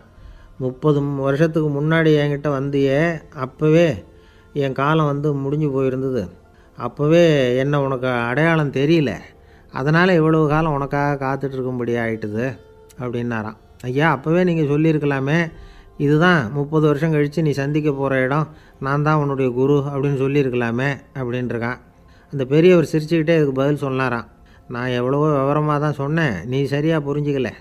காரணம், அப்போது நீ போதுமான அளவுக்கு பக்குவம் பெற்றிருக்கவில்லை, அதனால் புரியும் சக்தி இல்லாமல் போயிட்டுதப்போ 30 ஆண்டு காலம் நீ அலைஞ்சி தெரிஞ்சிருக்கிற. அது காரணமாக இப்போ உனக்கு அந்த பக்குவம் வந்துட்டுது, அதனால தான் அடையாளம் காண முடிஞ்சுது, நானே உன்னுடைய குரு அப்படின்னாராம். இதிலேருந்து என்ன தெரியுதுன்னா, ஆன்மீகத்தில் மாணவனாக சேர்றதுக்கு கூட ஒரு பக்குவத்தன்மை தேவைப்படுது. ஒரு பெரிய ஞானி, அவர்கிட்ட சீடனாக இருக்க ஒருத்தன் வந்தான், எதிரில் நின்னான். ஞானி அவனை வெகு நேரம் உற்று பார்த்தார். அப்புறம் சொன்னார், சீடனாக இருக்கிறது ரொம்ப சிரமம்னார். நான் தயாராக இருக்கிறேன்னா. அது இன்னமும் சிரமமாச்சே, இங்கே வந்து குருவாக இருக்கிறது மட்டுமே சுலபம் அப்படின்னாராம். அப்படின்னா நான் குருவாகவே ஆயிடுறேன் அப்படின்னானா. இது போலவே இந்த காலத்தில் கதை ஒன்று உண்டு. ஒரு பள்ளிக்கூடத்தில் வகுப்பு ஆசிரியர் மாணவனை திட்டிக்கிட்டு இருந்தார். டேய், நீ 100க்கு 10 மார்க்கு தான் வாங்கிக்கிட்டு இருக்க, இவ்வளவு மோசமாக நீ படித்தா கடைசியில் மாடு மேய்க்கிறது கூட லாய்க்கு இல்லாதவனா ஆகிடுவேன், அதுக்கப்புறம் என்ன செய்ய போகிற அப்படின்னாராம். பையன் தலையை சொரிஞ்சிக்கிட்டே சொன்னானா, சார் அப்படின்னா ஒன்று செய்கிறேன் அப்படின்னானா. இவர் கேட்டிருக்கார், என்ன செய்ய போகிறேன்னு. வேறு என்ன சார், உங்களை மாதிரி ஒரு ஆசிரியர் ஆகிடுறேன் அப்படின்னானா. இமயமலை அடிவாரத்தில் ஒரு மடம், அங்கே ஒரு சன்னியாசி இருந்தார். அவர்கிட்ட ஒருத்தர் வந்தார். சுவாமி, ஆசையை உதற நினைக்கிறேன், முடியல, ஒட்டிக்கிட்டே வருது அப்படின்னாராம். இப்படி உட்கார, ஒரு கதை சொல்கிறேன் அப்படின்னு சொல்லி அவர் சொல்ல ஆரம்பித்தாராம். அவர் சொன்ன கதை என்னென்னா, ஒரு ஊரில் ஒரு ஆள் இருந்தான். அவன் பேர் குப்புசாமி. அவன்கிட்ட எப்பவும் ஒரு பழைய தொப்பி இருக்கும், விடவே மாட்டான். அதனால் அவனை எல்லோரும் தொப்பி சாமி அப்படின்னு தான் கூப்பிடுறது வழக்கம். ஒரு புது தொப்பி வாங்கிக்கப்படாதாப்பா அப்படின்னு நண்பர்கள்லாம் சொல்லி பார்த்தாங்க. பணத்துக்கு எங்கே போவேன் அப்படின்னு விட்டானா. பணம் வச்சுருக்கான், செலவு பண்ண மனசு வரல. மகா கஞ்சன். பழைய பாட்டில்கள்லாம் வாங்கி விற்றுக்கிட்டு இருந்தான்.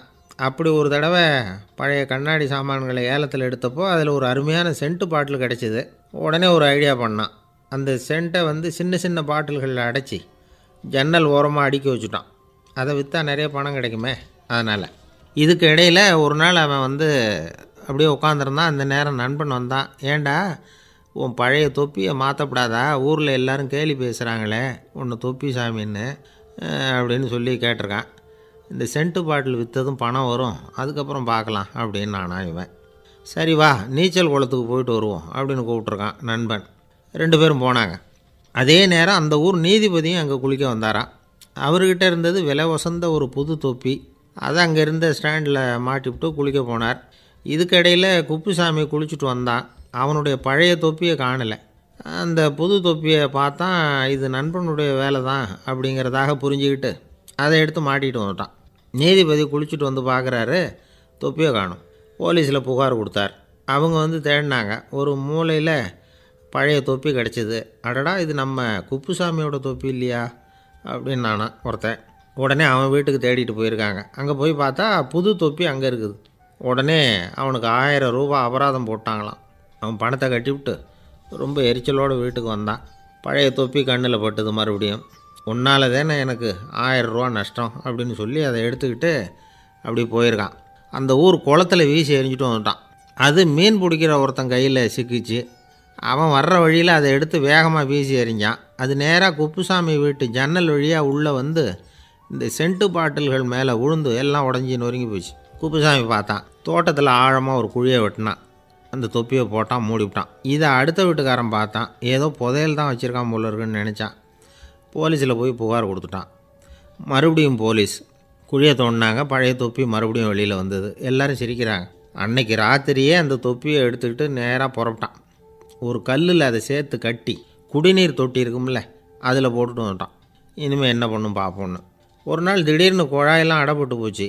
மாநகராட்சி அலுவலர்கள் வந்து என்னன்னு பார்த்தா அந்த பழைய தொப்பி குழாயை அடைச்சிக்கிட்டு இருக்குது. இது குப்புசாமியோட தொப்பிங்கிறது தான் எல்லாருக்கும் தெரியுமே.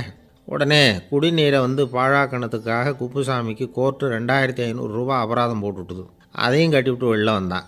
கடைசியாக முடிவு பண்ணான். ஒரு நெருப்பு குச்சியை கிழிச்சான். தொப்பியை கொளுத்தினான். எரிஞ்சுது. எடுத்து வெளில எரிஞ்சான். கொஞ்ச நேரத்தில் தீ அணைப்பு படம் வந்துட்டுது. ஆமாம், இவன் எடுத்து எரிஞ்சது வெளியில் விழுந்து வீட்டு கூரையே பற்றிக்கிட்டு எரிய ஆரம்பிச்சுட்டுது. அவனோட பணத்தாசையும் அதோடு சேர்ந்து எரிஞ்சு போச்சான். இப்படி ஒரு கதை. இந்த கதையை சொல்லி முடித்தார் அந்த இமயமலை அடிவாரத்தில் இருந்த சன்னியாசி. இப்போ அந்த குப்புசாமி எங்கே இருக்கிறான்னு கேட்டார் எதிரில் இருந்தவர். இதோ உன் எதிரிலே இருக்கிறான், நான் தான் அந்த குப்புசாமி அப்படின்னாரான் அந்த சன்னியாசி. அந்த குப்புசாமிகிட்ட இருந்தது மாதிரி ஒரு பழைய தொப்பி நம்ம ஒவ்வொருத்தர்கிட்டையும் உண்டு. அதை எப்படி தொலைக்கிறதுன்னு தெரியாமல் தடுமாறிக்கிட்டு இருக்கிறோம். அது என்ன தொப்பிங்கிறீங்களா? அதுதான் நம்மை சூழ்ந்திருக்கிற மாயை அப்படிங்கிறார் சுவாமி சின்மயானந்தர். மெய்ஞானம் கிடைக்கிறப்போ மாயை வந்து எரிஞ்சு போகும் அப்படிங்கிறது அவருடைய கருத்து. நம்மால் ஒருத்தர் வேகமாக ஓடி வந்தார். காலில் மாட்டியிருந்த பழைய செருப்பு 2ஐயும் ஆவேசமாக தூக்கி ஒரு கிணத்துல போட்டுட்டு வெறுங்காலோடு நடந்து வந்துக்கிட்டு இருக்கிறார். ஏன் அப்படி பண்ணீங்க அப்படின்னு கேட்டோம். அந்த செருப்புக்கு சொந்தக்காரன் வந்து பின்னாடி வந்துக்கிட்டு இருக்கிறான், அதனால் அப்படி பண்ணேன் அப்படிங்கிறார் இவர். காசியில் இருக்கிற கடவுள் காசி விஸ்வநாதர், அங்கே இருக்கிற தேவி காசி விசாலாட்சி. இவங்க 2 பேரும் ஒரு நாள் பேசிக்கிட்டு இருந்தப்போ கடவுள் சொன்னார், இந்த மனிதர்களை நாம் ரொம்பவும் நம்பிக்கையோடு தான் படைச்சிருக்கிறோம். இருந்தாலும் அவங்களுக்கு தான் நம்பிக்கை இல்லை, எதுலேயும் ஒரு உண்மையான நம்பிக்கை இல்லாமல் வாழ்ந்துக்கிட்டு இருக்கிறாங்க அப்படின்னார். என்ன அப்படி சொல்கிறீங்க? அதோ பாருங்கள், எவ்வளவு பேர் காசியை தேடிட்டு வந்து கங்கையில் குளிச்சுக்கிட்டு இருக்கிறாங்க. அவங்களெலாம் நம்பிக்கை இல்லைன்னா இவ்வளவு தூரம் தேடிட்டு வந்து இங்கே குளிப்பாங்களா அப்படின்னு நாங்கள் தேவி. சரி, அதை சோதித்து பார்க்கலாம் அப்படின்னு 2 பேரும் முடிவு பண்ணிக்கிட்டாங்க. உடனே ஒரு திட்டம் போட்டாங்க. அது எப்படின்னா, நாம் 2 பேருமே பக்தர்கள் மாதிரி உருவத்தை மாற்றிக்கிட்டு கங்கை கரைக்கு போக வேண்டியது. நான் வந்து கங்கையில் இறங்கி குளிக்கிறேன். கொஞ்ச நேரத்தில் சுழலில் மாட்டிக்கிட்டது மாதிரி நடிக்கிறேன். நீ உடனே கரையிலிருந்து சத்தம் போடும். என்னோடய வீட்டுக்காரரை யாராவது காப்பாற்றுங்களேன்னு சத்தம் போடும். அதோடு இன்னொன்று சொல்லு, யாராவது ஒரு புண்ணிய ஆத்மா அவர்கிட்ட போய் அவருடைய முடியை பிடிச்சி இழுக்கணும். அப்படி ஒரு சாபம் இருக்குது எங்களுக்கு. புண்ணிய ஆத்மா, அதாவது எந்த பாவமும் செய்யாத இல்லாத ஒருத்தர் தான் அவரை காப்பாற்ற முடியும். அப்படிப்பட்டவங்க யாராவது வெள்ளத்தில் குதித்து என்னுடைய கணவரை காப்பாற்றுங்கோ அப்படின்னு நீ சத்தம் போடு, கூச்சல் போடு, என்ன நடக்குதுன்னு பார்க்கலாம் அப்படின்னார் கடவுள். சரின்னு சொல்லி 2 பேருமா சாதாரண பக்தர்கள் மாதிரி கங்கை கரைக்கு வந்து சேர்ந்தாங்க. அவர் இறங்கி குளித்தார். திட்டம் போட்டது மாதிரியே சுழலில் மாட்டிக்கிட்டது மாதிரி கத்துனார். கரையில் இருந்த அந்த அம்மா, ஐயோ என் கணவரை காப்பாற்றுங்களேன், யாராவது காப்பாற்றுங்களேன்னு கத்துனாங்க. பல பேர் ஓடி வந்தாங்க. உடனே இவங்க, பாவம் இல்லாத புண்ணிய ஆத்மா ஒருத்தரால் தான் என்னுடைய கணவர் காப்பாற்றப்படணுங்கிறது விதி, அப்படி ஒரு சாபம் இருக்குது, அதனால் புண்ணிய ஆத்மா யாராவது அவர்கிட்ட போய் அவர் முடியை பிடிச்சி தூக்குனா அவரை காப்பாற்றி போடலாம் அப்படின்னாங்க. இவங்க இப்படி சொன்னதும் எல்லோரும் திகைச்சு போய் நின்றுட்டாங்க. ஒவ்வொருத்தருக்கும் அவங்க செஞ்ச பாவம்லாம் ஒவ்வொன்றா ஞாபகத்துக்கு வர ஆரம்பிச்சுட்டுது. சரி, இதுக்கு நாம லாயக்கு இல்லை அப்படின்னு சொல்லி ஒதுங்கி போக ஆரம்பிச்சிட்டாங்க எல்லாம். இந்த சமயத்தில் யாரோ ஒருத்தர் வேகமாக ஓடி வந்தார். ஆற்றுல குதித்தார். அவர்கிட்ட போனார், முடியை பிடிச்சார், தூக்குனார், அவரை காப்பாற்றி கரைக்கு கொண்டுட்டு வந்துட்டார். அப்படி காப்பாற்றின அந்த ஆளை இவங்க 2 பேரும் தனியாக கூப்பிட்டுக்கிட்டு ஒரு மண்டபத்துக்கு வந்துட்டாங்க. வந்து விசாரிக்கிறாங்க. நீ யாரப்பா அப்படின்னு கேட்குறாங்க. ஏதும் தெரியாத மாதிரி. நான் இந்த ஊர் அன்ன சத்திரத்தில் வேலை செய்கிற ஒரு சமையல்காரன் அப்படிங்கிறார். நீ வந்து கங்கையில் குளிக்கிறது உண்டான்னு கேட்டிருக்காங்க. நான் இந்த ஊர்லேயே தான் இருக்கிறேன், இருந்தாலும் தினமும் கங்கையில் குளிக்கிறது இல்லை, எப்போவாவது ஒரு நாள் அங்கே குளிப்பேன் அப்படின்னார். கங்கையில் மூழ்கி எழுந்திரிச்சா பாவம்லாம் தொலையும்னு சொல்கிறாங்க. அப்படி இருக்கிறப்போ அங்கே இன்றைக்கி கங்கையில் குளிச்சுக்கிட்டு இருக்கிறவங்கெல்லாம் தங்களை வந்து புண்ணிய ஆத்மாவா நினைக்கல. கங்கையில் குளிக்காத நீ உன்னை வந்து புண்ணிய ஆத்மாவாக நினச்சி என்னை காப்பாற்ற வந்திருக்கிற, அது எப்படி அப்படின்னு கேட்டார். அதுக்கு அந்த ஆள் சொல்கிறான், கங்கையில் குதித்ததுக்கு அப்புறம் தானே உங்களை காப்பாற்ற போகிறோம், அப்படி குதிக்கும் பொழுது என்னுடைய பாவம்லாம் போயிருக்கும்ல, நான் புண்ணிய ஆத்மாவாக ஆயிருப்பேனே, அதனால தான் துணிஞ்சு வந்து உங்களை காப்பாற்றினேன் அப்படின்னா.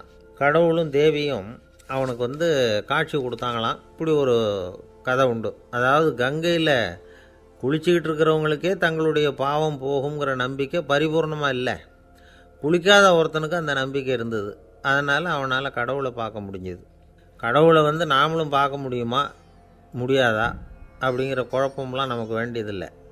நம்பிக்கையோடு வாழணுங்கிற உண்மையை மட்டும் இந்த கதையிலேருந்து புரிஞ்சுக்கிட்டால் போதும். ஏன்னா இந்த கதையை கேட்டுட்டு ஒரு நண்பன் குதர்க்கமாக ஒரு கேள்வி கேட்டான். ஏன் சார், கங்கையில் குளித்தா பாவம் போயிடும்னு சொல்கிறீங்களே, நான் எனக்கு வேண்டாத ஒருத்தனை அழைச்சிட்டு போய் கங்கையிலேயே தள்ளி விட்டுட்டு அதுக்கப்புறம் அங்கேயே முழுக்க போட்டுட்டு நான் செஞ்ச பாவத்தை வந்து அதுலேயே கழுவி விட்டுட்டு மறுபடியும் உங்ககிட்ட வந்துடுறேன்னு வச்சுக்கோங்க, நீங்கள் என்னை வந்து புண்ணிய ஆத்மான்னு ஏற்றுக்குவீங்களா அப்படிங்கிறான். ஆள் கொஞ்சம் ஆசைந்தான், நம்மளே அங்கே அழைச்சிட்டு போனாலும் போயிடுவான். வாழ்க்கையில் சில சந்தர்ப்பங்களில் நாம் வந்து சில அவமானங்களை சந்தித்தே தீர வேண்டியிருக்கு. என்ன பண்ணுறது, காலம் அப்படி. அவமானப்படுறவங்க உடனே அடங்கி போய்டுறது தான் உலக வழக்கம். அவமானப்பட்டால் உடனே சீறி எழறவங்களும் உண்டு. ஆனால் அதையே ஒரு சவாலாக எடுத்துக்கிட்டு முன்னுக்கு வர்றவங்களும் சில பேர் இருக்கிறாங்க. அவங்க ரொம்ப அபூர்வம். இன்றைக்கி மனோதத்துவ நிபுணர்கள்லாம் என்ன சொல்கிறாங்க தெரியுமா, அவமானப்பட்டுட்டா உடனே அடங்கி போயிடக்கூடாதான், அதையே ஒரு சவாலாக எடுத்துக்கிட்டு மனசில் ஒரு வைராக்கியத்தோடு முயற்சி பண்ணினா வாழ்க்கையில் எல்லாரும் முன்னேறலாமா.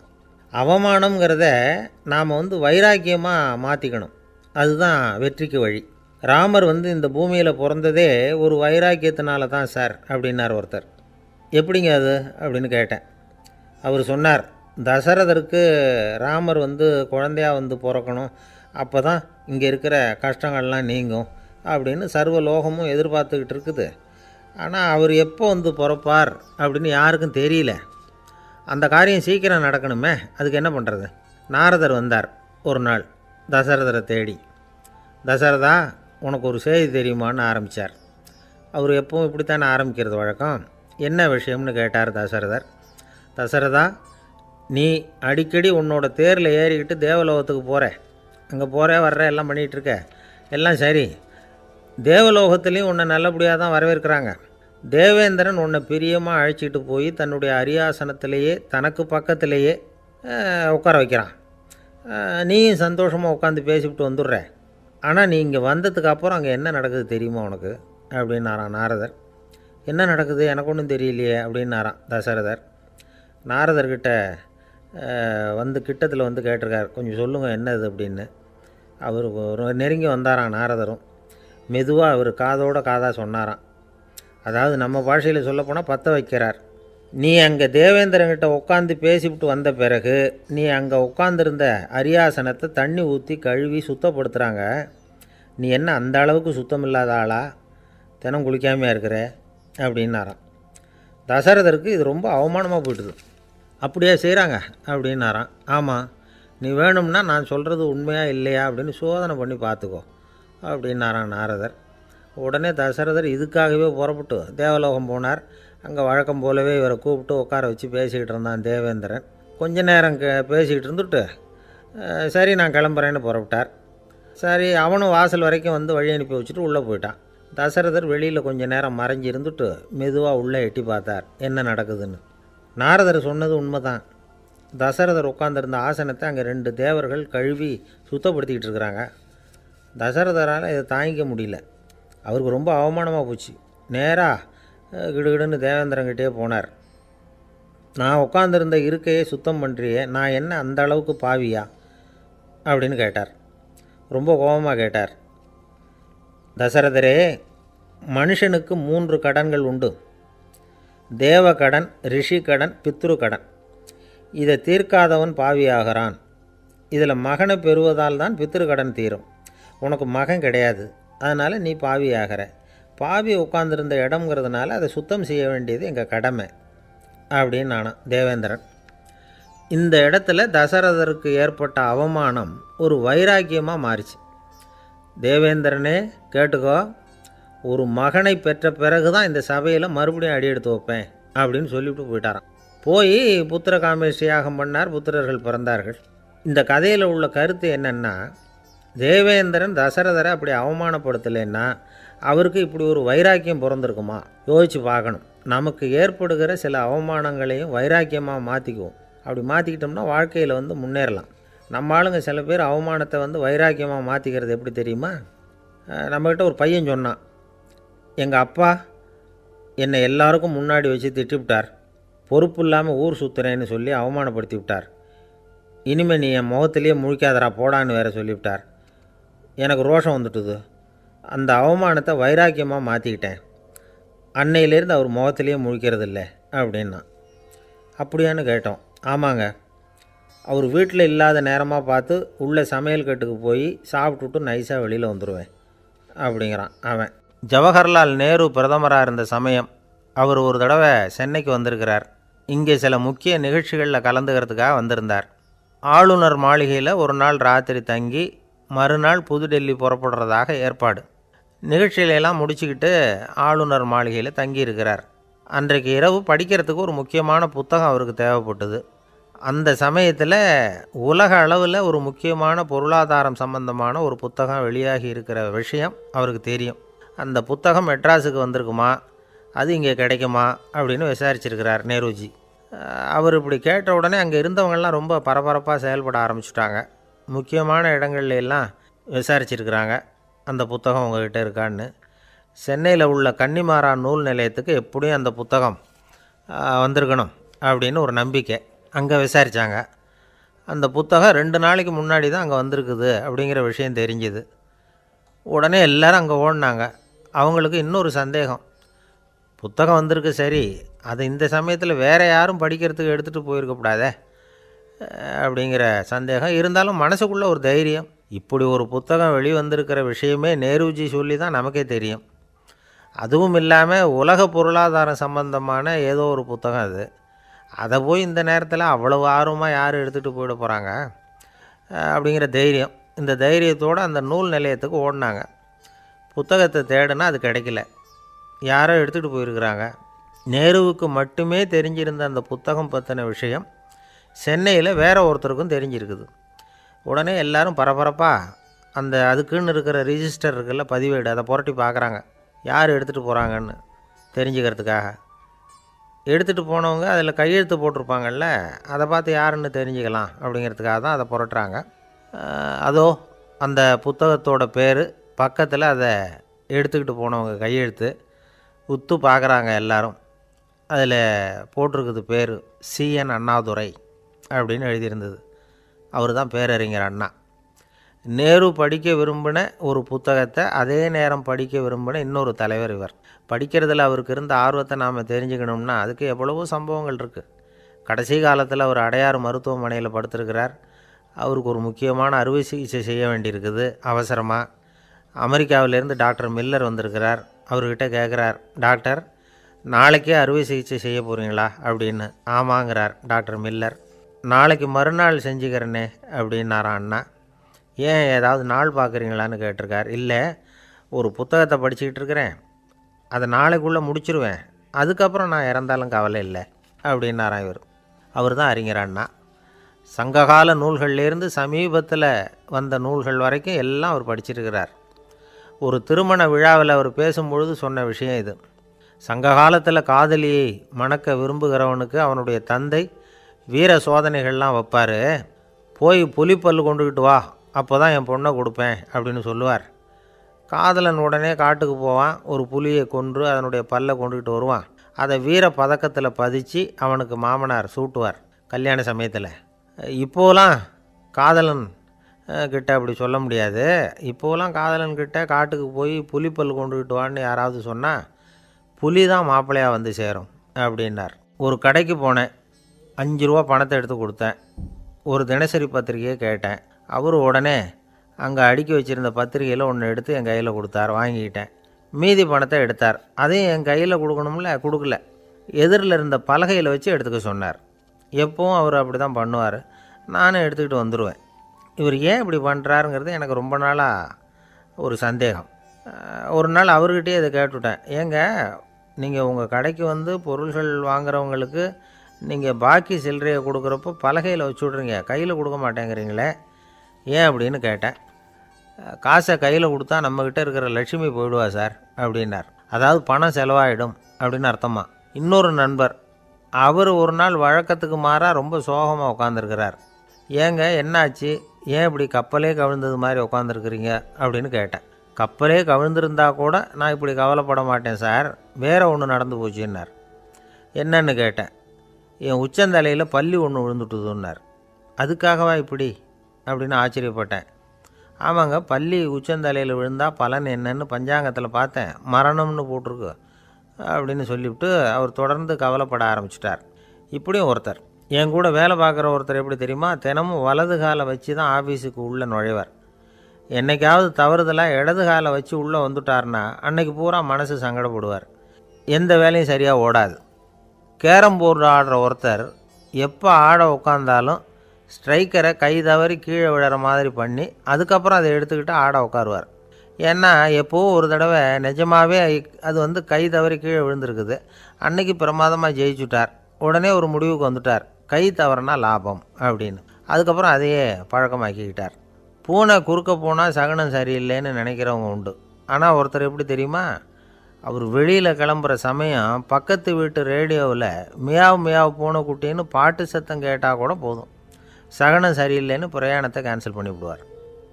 இப்போ இவ்வளவும் எதுக்கு சொல்கிறோம்னா, அளவுக்கு மீறின சகுன நம்பிக்கைகள் இருக்குது பாருங்கள், இதோட பயமும் சேர்ந்துக்கிட்டதுன்னு வச்சுக்கோங்க, இது ஒருத்தருடைய மனநிலையை பாதிச்சிடும். இது உளவியல் நிபுணர்கள் சொல்கிற கருத்து. வாழ்க்கையே தடுமாற வச்சிரும். பாதுகாப்பு இல்லாத உணர்வு, ஒரு விதமான டிப்ரெஷன் மனநிலை, இதெல்லாம் தான் இதுக்கு காரணமாக அமையலாம். சில பேர் காய்கறி நறுக்க கத்தியை கையில் எடுத்தால் கூட நேரம் சரியாக இருக்கா அப்படின்னு பார்த்துட்டு தான் வேலையை ஆரம்பிக்கிறது வழக்கம். அறிவு தான் மனசுக்கு வாத்தியாராக இருக்கணும், அப்போ தான் வாழ்க்கை நிம்மதியாக இருக்கும். அறிவு மனசு சொல்கிறபடியெல்லாம் கேட்க ஆரம்பிச்சுட்டுதுன்னா இடைஞ்சல் தான். ஒருத்தருக்கு 7ஆம் நம்பர் தான் ராசியான நம்பரான். 7ஆம் தேதி தான் எந்த காரியத்தையும் ஆரம்பிப்பாராம். 7 எழுத்து வர்றது மாதிரி பேரை மாற்றி வச்சுக்கிட்டார். 7 மணிக்கு தான் தினமும் எழுந்திருப்பார். 7ஆம் நம்பர் வீட்டில் தான் குடியிருக்கார். கல்யாணம் கூட 7ஆம் தேதி தான் பண்ணிக்கிட்டார். அவர் ஒரு நாள் குதிரை பந்தயத்துக்கு போனாராம்.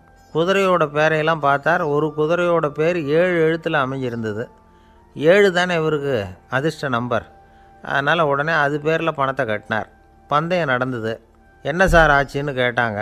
நான் பணம் கட்டின அந்த என்னோடய குதிரை 7ஆவதாக வந்து சேர்ந்தது சார் அப்படின்னாராம் சோகமாக. ஒரு விவசாயி விதைக்கிறதுக்காக வயல்வெளி பக்கம் போகிறார். விதைகளை அள்ளி வீசினார். அப்போ என்ன ஆச்சுன்னா, சில விதைகள் வந்து பாதை ஓரத்தில் விழுந்தது, சில விதைகள் முள் செடிகள் மண்டி இருந்த புதருக்கு இடையில் விழுந்தது, சில விதைகள் நல்ல நிலத்தில் விழுந்தது. பாதை ஓரத்தில் விழுந்த விதை என்ன ஆச்சுன்னா, அதெல்லாம் பறவைகள் கண்ணில் போட்டுவிட்டுது. உடனே வந்து உட்காந்து கொத்தி தின்னுட்டு போட்டுது. அதிகமாக மண் இல்லாத பாறை பகுதியில் விழுந்த விதையெல்லாம் லேசாக வேர் விட்டு முளைக்க ஆரம்பிச்சிது. அதுக்கப்புறம் வேர் கீழேயும் ஆழமாக போக முடியல, மேலேயும் சூரிய வெப்பம் அதிகம் தாங்க முடியல, எல்லாம் காஞ்சி கருகி போட்டுது. புதர் பகுதியில் சில விதைகள் விழுந்தது இல்லையா, முள் செடிகள் காடாக மண்டி போயிருந்தது. அதனால் முளைச்சி வர்ற செடிக்கு நெருக்கடி அதிகமாக போட்டுது, சரியாக வளர முடியல, விளைச்சலும் சரியாக இல்லை. நல்ல நிலத்தில் விழுந்த விதைகள் மட்டும் நல்லா முளைச்சிது, நல்லா வளர்ந்தது, விளைச்சலும் பிரமாதமாக இருந்தது. இந்த கதையை சொல்லிவிட்டு கேட்க செவியுள்ளோர் கேட்கட்டும் அப்படிங்கிறார் இயேசு பெருமான். ஆமாம், இயேசு கடலில் நின்ற படகு ஒன்றில் உட்காந்துருக்கிறார். கடற்கரையில் ஏராளமான மக்கள் உட்காந்துருக்கிறாங்க. அந்த சமயத்தில் தான் இயேசு வந்து ஓமைகள் மூலமாக மக்களுக்கு பல உண்மைகளை சொல்லிகிட்டு இருக்கிறார். மக்கள் அந்த கதையை கேட்டுட்டு ஒன்றும் புரியாமல் முழிக்கிறாங்க. அதை கவனித்த இயேசு அந்த ஓமையை விளக்க ஆரம்பித்தார். இதில் அந்த விதைக்கிறவர் தான் இறைவன். அவருடைய வார்த்தைகளை விதைக்கிறார். அந்த வார்த்தைகளை கேட்கிற மக்கள் அந்த விழுந்த விதைகள் மாதிரி 4 வகையானவர்கள். சில பேர் பாதை ஓரத்தில் விழுந்த விதைகள் மாதிரி. இறைவன் வார்த்தைகளை அவங்க கேட்குறாங்க, ஆனால் தீய எண்ணங்கள் செய்கைகள் மூலமாக விதைக்கப்பட்ட வார்த்தைகள் அழிஞ்சு போடுது. இறைவன் வார்த்தைகளை கேட்ட உடனே மகிழ்ந்து போய் உடனே சில பேர் அதை ஏற்றுக்கிறாங்க. இவங்கெல்லாம் அந்த பாறை பகுதியில் விழுந்த விதைகள் மாதிரி. அதனால் இவங்கெல்லாம் வேறு இல்லாதவங்க, கொஞ்ச காலத்துக்கு இறை வார்த்தைகளுக்கு கீழ்ப்படிந்து நடப்பாங்க. அதனால் ஏதாவது இடைஞ்சல் ஏற்பட்டால் உடனே தடுமாறுவாங்க. தங்கள்கிட்ட இருக்கிற நல்ல பண்புகளை விட்டுட்டு பாவ வழிகளுக்கு போயிடுவாங்க. முள் செடிகளுக்கு இடையில் விழுந்த விதைகள் மாதிரி உள்ளவங்க யாருன்னா, இவங்களுக்கு உலக கவலை உண்டு, செல்வத்தின் மீது மயக்கம் உடையவர்கள். உலக ஆசைகள் இவங்களுக்குள்ளே பூந்துடுறதுனால அங்கே இருக்கிற நல்ல பண்புகள் வந்து மறைஞ்சு போயிடுது. அதனால் அவங்களும் உபயோகம் இல்லாதவங்களாக ஆயிடுறாங்க. நல்ல மனிதர்கள் நல்ல நிலத்தில் விழுந்த விதைகளுக்கு ஒப்பானவர்கள். இவங்க வந்து இறை வார்த்தையை கேட்குறாங்க, அதை ஏற்றுக்கிறாங்க, அவங்களும் நல்லபடியாக வாழுறாங்க, அடுத்தவங்களுக்கும் உபயோகமாக இருப்பாங்க. இதுதான் இயேசு சொன்ன விளக்கம். நல்ல வார்த்தைகளை கேளுங்கள், நல்ல வார்த்தைகளை ஏற்றுக்கொள்ளுங்கள், அடுத்தவங்களுக்கு உபயோகமாக இருங்க. இதுதான் பெரியவங்கள்லாம் நமக்கு சொல்லுகிற உபதேசம். ஒரு அப்பா தன்னுடைய மகனுக்கு உபதேசம் பண்ணார். இதை பாருப்பா, நல்ல வார்த்தைகளை கேட்கணும், எப்போதுமே மகன் வந்து அப்பா பேச்சை கேட்குறது நல்லது அப்படின்னாராம். நீ ஏதாவது ஒரு தப்பு பண்ணால் என் தலையில் ஒரு முடி நரைச்சி வெள்ளையாக போடும்பா, நீ செய்கிற ஒவ்வொரு தப்புக்கும் என் தலையில் ஒவ்வொரு முடி வெள்ளையாயிடும் அப்படின்னாராம். பையன் யோசித்தான், அப்பா இப்போ தான் எனக்கு புரியுது, தாத்தாவோட தலைமுடி பூராவும் வெள்ளையாக இருக்கிறதுக்கு என்ன காரணம்ங்கிறது எனக்கு இப்போ தான் புரியுது அப்படின்னானா. ஒரு ஊரில் ஒரு ராஜா இருந்தார். அவர் ஒரு பூனை வளர்த்தார். ரொம்ப செல்லமாக அவர் அந்த பூனையை வளர்த்தார். அவர் என்ன பண்ணுவார் தெரியுமா, இரவு நேரத்தில் அந்த பூனையோட தலையில் ஒரு விளக்கை வச்சுருவார். அந்த பூனை ரொம்ப ஜாக்கிரதையாக அந்த விளக்கு கீழே விழுந்துடாமல் பார்த்துக்கும். தலையை ஆட்டாமல் ரொம்ப நிதானமாக ராஜா பின்னாடி நடந்து போய்கிட்டே இருக்கும். அந்த விளக்கு வெளிச்சத்தில் எல்லா வேலைகளையும் செஞ்சுருவார். கையில் ஒரு விளக்கை தனியாக எடுத்துகிட்டு போக வேண்டிய அவசியமே இல்லை. விளக்கை தூக்கிட்டு போகிற வேலையை அந்த பூனை பார்த்துக்கும். அதனால் ராஜாவுக்கு அந்த பூனை மேலே ரொம்ப பிரியம். மந்திரிகளையெல்லாம் கூப்பிட்டு அவங்கக்கிட்ட சொல்லுவார், பார்த்தீங்களா இந்த பூனை எவ்வளவு விசுவாசமாக நடக்குது, என் பேரில் எவ்வளவு மரியாதை பார்த்தீங்களா அதுக்கு அப்படிம்பார். இதை கேட்டுவிட்டு அங்கேருந்து அமைச்சர்களில் ஒருத்தர் சொன்னார், மன்னா நீங்கள் சொல்கிறது சரிதான், இருந்தாலும் இந்த பூனையோட விசுவாசத்தை நாம் கொஞ்சம் சோதித்து பார்க்க வேண்டியிருக்கு அப்படின்னாராம். சரி, உங்கள் ஆசையை ஏன் கெடுக்கணும், நல்லா சோதித்து பாருங்கள் அப்படின்னு சொல்லிவிட்டார் ராஜா. உடனே அந்த அமைச்சர் என்ன பண்ணார் தெரியுமா, எங்கேயோ புறப்பட்டு போனார். ஒரு 5-6 எலிகளை பிடிச்சிக்கிட்டு வந்தார். அரண்மனையில் ராஜா ஏதோ வேலை பார்த்துக்கிட்டு இருக்கிறாரு. பக்கத்தில் அந்த பூனை ரொம்ப பணிவாக நின்றுக்கிட்டு இருக்குது. அது தலையில் விளக்கு எரிஞ்சிக்கிட்டு இருக்கு. அமைச்சர் தான் பிடிச்சிக்கிட்டு வந்த எலிகளை அந்த பூனை பார்வையில் படுறது மாதிரி எதிரில் விட்டார். அந்த எலிகள்லாம் அங்கேயும் இங்கேயும் ஓட ஆரம்பிச்சிது. அதை பார்த்தது பூனை, அவ்வளவுதான். தலையில் இருக்கிற விளக்கை பற்றியும் கவலைப்படலை, ராஜாவை பற்றியும் கவலைப்படலை. ஒரே பாய்ச்சலாக பாஞ்சு எலிகளை துரத்த ஆரம்பிச்சுட்டுது. தலையில் இருந்த விளக்கு எங்கேயோ போய் விழுந்தது, அணைஞ்சு போச்சு. இருட்டில் ராஜா தடுமாற ஆரம்பிச்சுட்டார். இந்த சமயத்தில் அந்த அமைச்சர் மறுபடியும் விளக்கை ஏற்றினார். வெளிச்சம் வந்தது. அதுக்கப்புறம் அந்த அமைச்சர் பேசினார். அரசே, பூனையோட விசுவாசத்தை பார்த்தீங்களா? எலி அது கண்ணில் படுற வரைக்கும் தான் விசுவாசமாக இருந்தது. அது மாதிரி எலியை பார்த்ததும் எல்லாத்தையும் விட்டுட்டு அதை துரத்த ஆரம்பிச்சுட்டு பார்த்தீங்களா? தான் அந்த பூனையை பற்றி நினச்சது தப்புங்கிறது அதுக்கப்புறம் தான் அந்த ராஜாவுக்கு புரிஞ்சுதான். சரி, இப்போ எதுக்கு இந்த கதையெல்லாம் அப்படிங்கிறீங்களா? இந்த பூனை மாதிரி தான் நம்ம மனசும். மனசை எவ்வளவு தான் பயிற்சி கொடுத்து பக்குவமாக வச்சுருந்தாலும் பார்க்குறதுக்கு பரமசாது மாதிரி தான் இருக்கும். பார்க்க வேண்டியதை பார்த்துட்டுதுன்னா பாஞ்சிரும். இந்த பூனை மாதிரி புலன் இன்ப பொருள்கள் கிட்டாத வரைக்கும் மனம் அடங்கி இருக்கிறது மாதிரி தான் தெரியும். கொஞ்சம் வாய்ப்பு கிடைச்சாலும் அது குதிக்க ஆரம்பிச்சிரும், தப்பு பண்ண ஆரம்பிச்சிரும். பெரிய பெரிய முனிவர்கள் வாழ்க்கையில் நடந்த வீழ்ச்சி இதை தான் நிரூபிக்குது. புலன்களின் ஆற்றல் அதிகம். அதனால் மனக்கட்டுப்பாடு பயிற்சிகளில் ரொம்ப எச்சரிக்கையாக இருக்கணுங்கிறார் சுவாமி சிவானந்தர். மது பழக்கத்தையே விட்டுவிட்டேன்னு உறுதியாக இருப்பான். கடை கண்ணில் பட்டுவிட்டுதுன்னா கால் அவனை கேட்காமலே இழுத்துக்கிட்டு உள்ளே போயிடும். இதுதான் மனசுங்கிறது. அதுதான் அந்த ராஜா வளர்த்த பூனை. நம்மால் ஒருத்தன் அந்த ராஜா பூனை தலையில் விளக்க வச்சது மாதிரி இவன் தன்னுடைய தலையிலேயே ஒரு விளக்கை ஏற்றி வச்சுக்கிட்டு என்னத்தையோ தேட ஆரம்பித்தான். தேடிக்கிட்டு இருக்கிறான். தலையை ஆட்டாமல் நிதானமாக நடந்து ரொம்ப நேரமாக தேடிகிட்டு இருக்கிறான். அந்த சமயம் அங்கே ஒருத்தர் என்னத்தை தேடுறீங்கன்னு கேட்டார். அதுதான் மறந்து போச்சு அப்படின்னு இழுத்தான். சரி, கொஞ்சம் இப்படி உட்காருங்க, ஞாபகம் வந்ததும் தேட ஆரம்பிக்கலாம் அப்படின்னார் அவர். இவன் கொஞ்ச நேரம் உட்காந்து யோசித்தான். அப்புறம் திடீர்னு எழுந்திரிச்சான். ஞாபகம் வந்துட்டுதுன்னா. என்னன்னு கேட்டார். எங்கள் வீட்டில் இருந்த விளக்கை எங்கே வச்சேன்னு தெரியல, அதை தான் தேடிக்கிட்டு இருக்கிறேன், ஏற்றி வைக்கலாம்னு பார்க்குறேன் அப்படின்னா. ஒரு ராஜா இருந்தார். நாடு பூராவும் நிறைய மரங்களை நட்டு வளர்க்கணுங்கிறது அவரோட ஆசை. தானே அதுக்கு முன்மாதிரியாக இருக்கணும்னு நினச்சார். அரண்மனையை சுற்றி மரங்களை நட்டு வளர்த்தார். இதை பார்த்துட்டு ஜனங்களும் அவங்கவுங்க வீட்டை சுற்றி மரக்கன்றுகளை நட்டு வளர்த்தாங்க. கொஞ்ச காலத்தில் ஊர் பூரா பசுமையாக மாறிச்சு. எல்லாருக்கும் சந்தோஷமாக இருந்தது. இது ஒரு பக்கம் இருக்கட்டும். இப்போ நான் சொல்ல போகிற கதை வேறு. அதாவது அந்த ராஜா ஒரு நாள் தன்னுடைய அரண்மனையை சுற்றி இருக்கிற விதவிதமான மரங்களை எல்லாம் போய் பார்த்தார். எப்படி இருக்கிறீங்க அப்படின்னு ஒவ்வொரு மரத்துக்கிட்டையும் விசாரித்தாராம். எந்த மரமும் சந்தோஷமாக இருக்கிறதா தெரியல. அதுக்கும் மனசில் ஒரு குறை.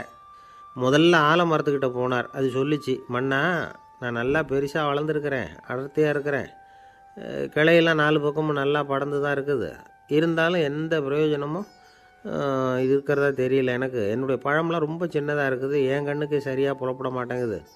நான் இருக்கிற சைஸுக்கு என்னுடைய கிளையில் இருக்கிற பழம்லாம் எவ்வளோ பெருசாக இருக்கணும், அது இத்தினூண்டு இருக்கிறது எனக்கு பெரிய அவமானமாக இருக்குது. இப்படி இங்கே நின்றுக்கிட்டு இருக்கிறதே ரொம்ப கூச்சமாக இருக்குது. ஒரு நல்ல புயல் வந்ததுன்னா பேசாமல் சாஞ்சு விடலாமான்னு பார்க்குறேன் அப்படின்னு புலம்புது ஆலமரம். சரி, இருக்கட்டும்னு நினச்சிக்கிட்டு ராஜா அடுத்தபடியாக ஒரு அத்தி மரத்துக்கிட்ட போனார். அதுவும் புலம்ப ஆரம்பிச்சுட்டுது. நான் கூட பெரிய மரம்தான், இல்லை இலையெல்லாம் அழகாக தான் இருக்குது, பழம் அழகாக இருக்குது, இருந்தாலும் உள்ள விஷயம் இல்லையே, அத்தி பழத்தை புட்டு பார்த்தா அத்தனையும் சொத்தை அப்படின்னு பழமொழியே உண்டாயிட்டுதே, இப்படி ஒரு கெட்ட பேரோடு நான் இருக்கணுமா அப்படின்னு புலம்புது அது. சரி, இது இருக்கட்டும் அப்படின்னு சொல்லி அடுத்தபடியாக வேப்ப மரத்துக்கிட்ட போனார். அது தன்னுடைய வேதனையை வெளியிட்டது. எனக்கு எவ்வளவோ மருத்துவ குணங்கள்லாம் இருக்கிறதா சொல்லிக்கிறாங்க, இருந்தாலும் என்ன பிரயோஜனம், என்னுடைய பழத்தை மனிதர்கள் யாரும் விரும்பி சாப்பிட்றது இல்லையே அப்படின்னுது. ராஜா அடுத்தாப்புல இருந்த ஒரு பனை மரத்துக்கிட்ட போனார். நான் நல்லா உயரமாக தான் வளர்ந்துருக்கிறேன், மற்ற மரங்கள்லாம் என்னை அண்ணாந்து தான் பார்க்கணும், இருந்தாலும் என்கிட்ட நிழலுக்காக யாரும் ஒதுங்கிறது இல்லையே அப்படின்னுது. என்ன இது, எல்லா மரமும் இப்படி திருப்தி இல்லாமல் இருந்துக்கிட்டு இருக்குதே அப்படின்னு நினச்சிக்கிட்டே ராஜா அடுத்தபடியாக அங்கே இருந்த ஒரு பைன் மரத்துக்கிட்ட போனார். அழகாக உயரமாக பசுமையாக தான் இருந்தது, ஆனால் பழமோ பூவோ கிடையாது. அதை நினச்சி அது வருத்தப்பட்டுக்கிட்டு இருக்குது. ஓக் மரம் அது ஒன்று நின்றுட்டு இருந்தது. அது என்ன சொல்லிச்சுன்னா, இலையுதிர் காலத்தில் என் மேலே இருக்கிற எல்லா இலைகளும் உதிர்ந்து போடுது, முடி கொட்டின மனிதர்கள் மாதிரி மொட்டையாக நான் நிற்க வேண்டியிருக்குது, என்ன வாழ்க்கை இது அப்படின்னு சொல்லி அழுத்துக்கிட்டது. சரி, புளிய மரம் என்ன சொல்லுது பார்ப்போம்னு அதுக்கிட்ட போனால், என்னுடைய நிழலில் யாருமே தங்க மாட்டாங்க, உடம்புக்கு சூடுன்னு ஒதுங்கி போயிடுவாங்க, அடிமரத்தை பார்த்திங்கன்னா பட்டையெல்லாம் உறிஞ்சி பார்க்குறதுக்கே கேவலமாக இருப்பேன் அப்படின்னுது அது. முருங்கை மரம் என்ன சொல்லிச்சு தெரியுமா, என்னுடைய இலை காயெல்லாம் சாப்பிட்றவங்களுக்கு சத்து கொடுக்கறது வாசம்தான், ஆனால் என் உடம்புல சத்தே கிடையாது, கொஞ்சம் வேகமாக காற்று அடிச்சதுன்னா முறிஞ்சி விழுந்துடுறேன், என்ன வாழ்க்கை இது அப்படின்னு சொல்லி அது வருத்தப்பட்டது. ராஜா யோசனை பண்ணார். என்ன இது, மரங்கள் பூமியின் வரங்கள்னு சொல்கிறோம். மழை பெய்யறதுக்கு அதுதான் காரணம். பூமி செழிப்பாக இருக்கிறதுக்கும் அதுதான் காரணம். வீடு கட்டுறதுக்கு மரம், நாற்காலி செய்ய உபயோகப்படுத்துறதுக்கும் அதுதான் உபயோகப்படுது. மனுஷனுக்கு வேண்டிய ஆகாரங்களையும் கொடுக்குது. இப்படிலாம் இருந்தும் எல்லா மரமும் நிம்மதி இல்லாமல் இருந்துக்கிட்டு இருக்குதே அப்படின்னு நினச்சார். அப்போது அங்கே இருந்த ஒரு மகிழ மரம் அவர் கண்ணில் பட்டுது. அந்த மரம் மட்டும் கொஞ்சம் நிம்மதியாக மகிழ்ச்சியாக இருக்கிறது மாதிரி தெரிஞ்சுது.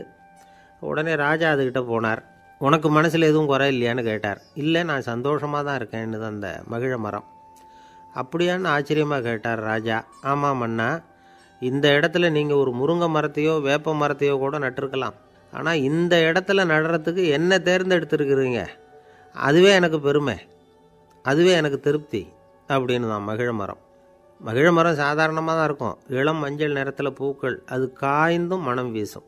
மகிழ மரம் மாதிரி மன திருப்தியோடு வாழறதுக்கு நாம் கற்றுக்கணுமா. நாம் இந்த உலகத்தில் ஒரு நாயாவோ நரியாவோ கூட பிறந்திருக்கலாம். மனுஷனாக பிறந்திருக்கிறோம், அதுவே பெருமை தானே. இந்த நிறைவு தான் மகிழ்ச்சியின் ரகசியம். ஒரு பையன் அப்பா கிட்ட போய், அப்பா, நீங்கள் இந்த உலகத்தில் ஒரு மனுஷனாக பிறந்தது என்னோட அதிர்ஷ்டம் நானா. ஏண்டா அப்படி சொல்கிறேன்னு இருக்கார் அப்பா. நீங்கள் ஒரு கரடியாக பிறந்திருந்தா இந்நேரம் நானும் ஒரு கரடி குட்டியாக தானே இருந்திருப்பேன் அப்படின்னு நானா பையன். இந்த உலகத்தில் நாம் நல்லபடியாக இருக்கணும்னா அதுக்கு முக்கியமாக தேவைப்படுறது ரெண்டு. ஒன்று செல்வம், இன்னொன்று அறிவு. சரி, இது ரெண்டில் சிறந்தது எது அப்படின்னு ஒரு கேள்வி கேட்டால் என்ன பதில் சொல்கிறது? இதே கேள்வியை ஹஸ்ரத் அலி அவர்கள்கிட்ட கேட்டாங்களாம். அவர் ஒரு பெரிய அறிஞர். கேள்வி கேட்டவங்களும் சாதாரண ஆட்கள் இல்லை, இவங்களும் அறிஞர்கள். ஒரு நாள் ஹஸ்ரத் அலி அவர்கள்கிட்ட 10 அறிஞர்கள் வந்தாங்களாம்.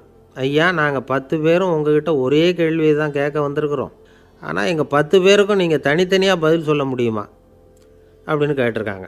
அதாவது அவங்க ஒரே கேள்விக்கு இவர்கிட்ட இருந்து 10 விதமான பதில் எதிர்பார்க்குறாங்க. சரி கேளுங்க, என்ன கேள்வி அப்படின்னார் அவர்.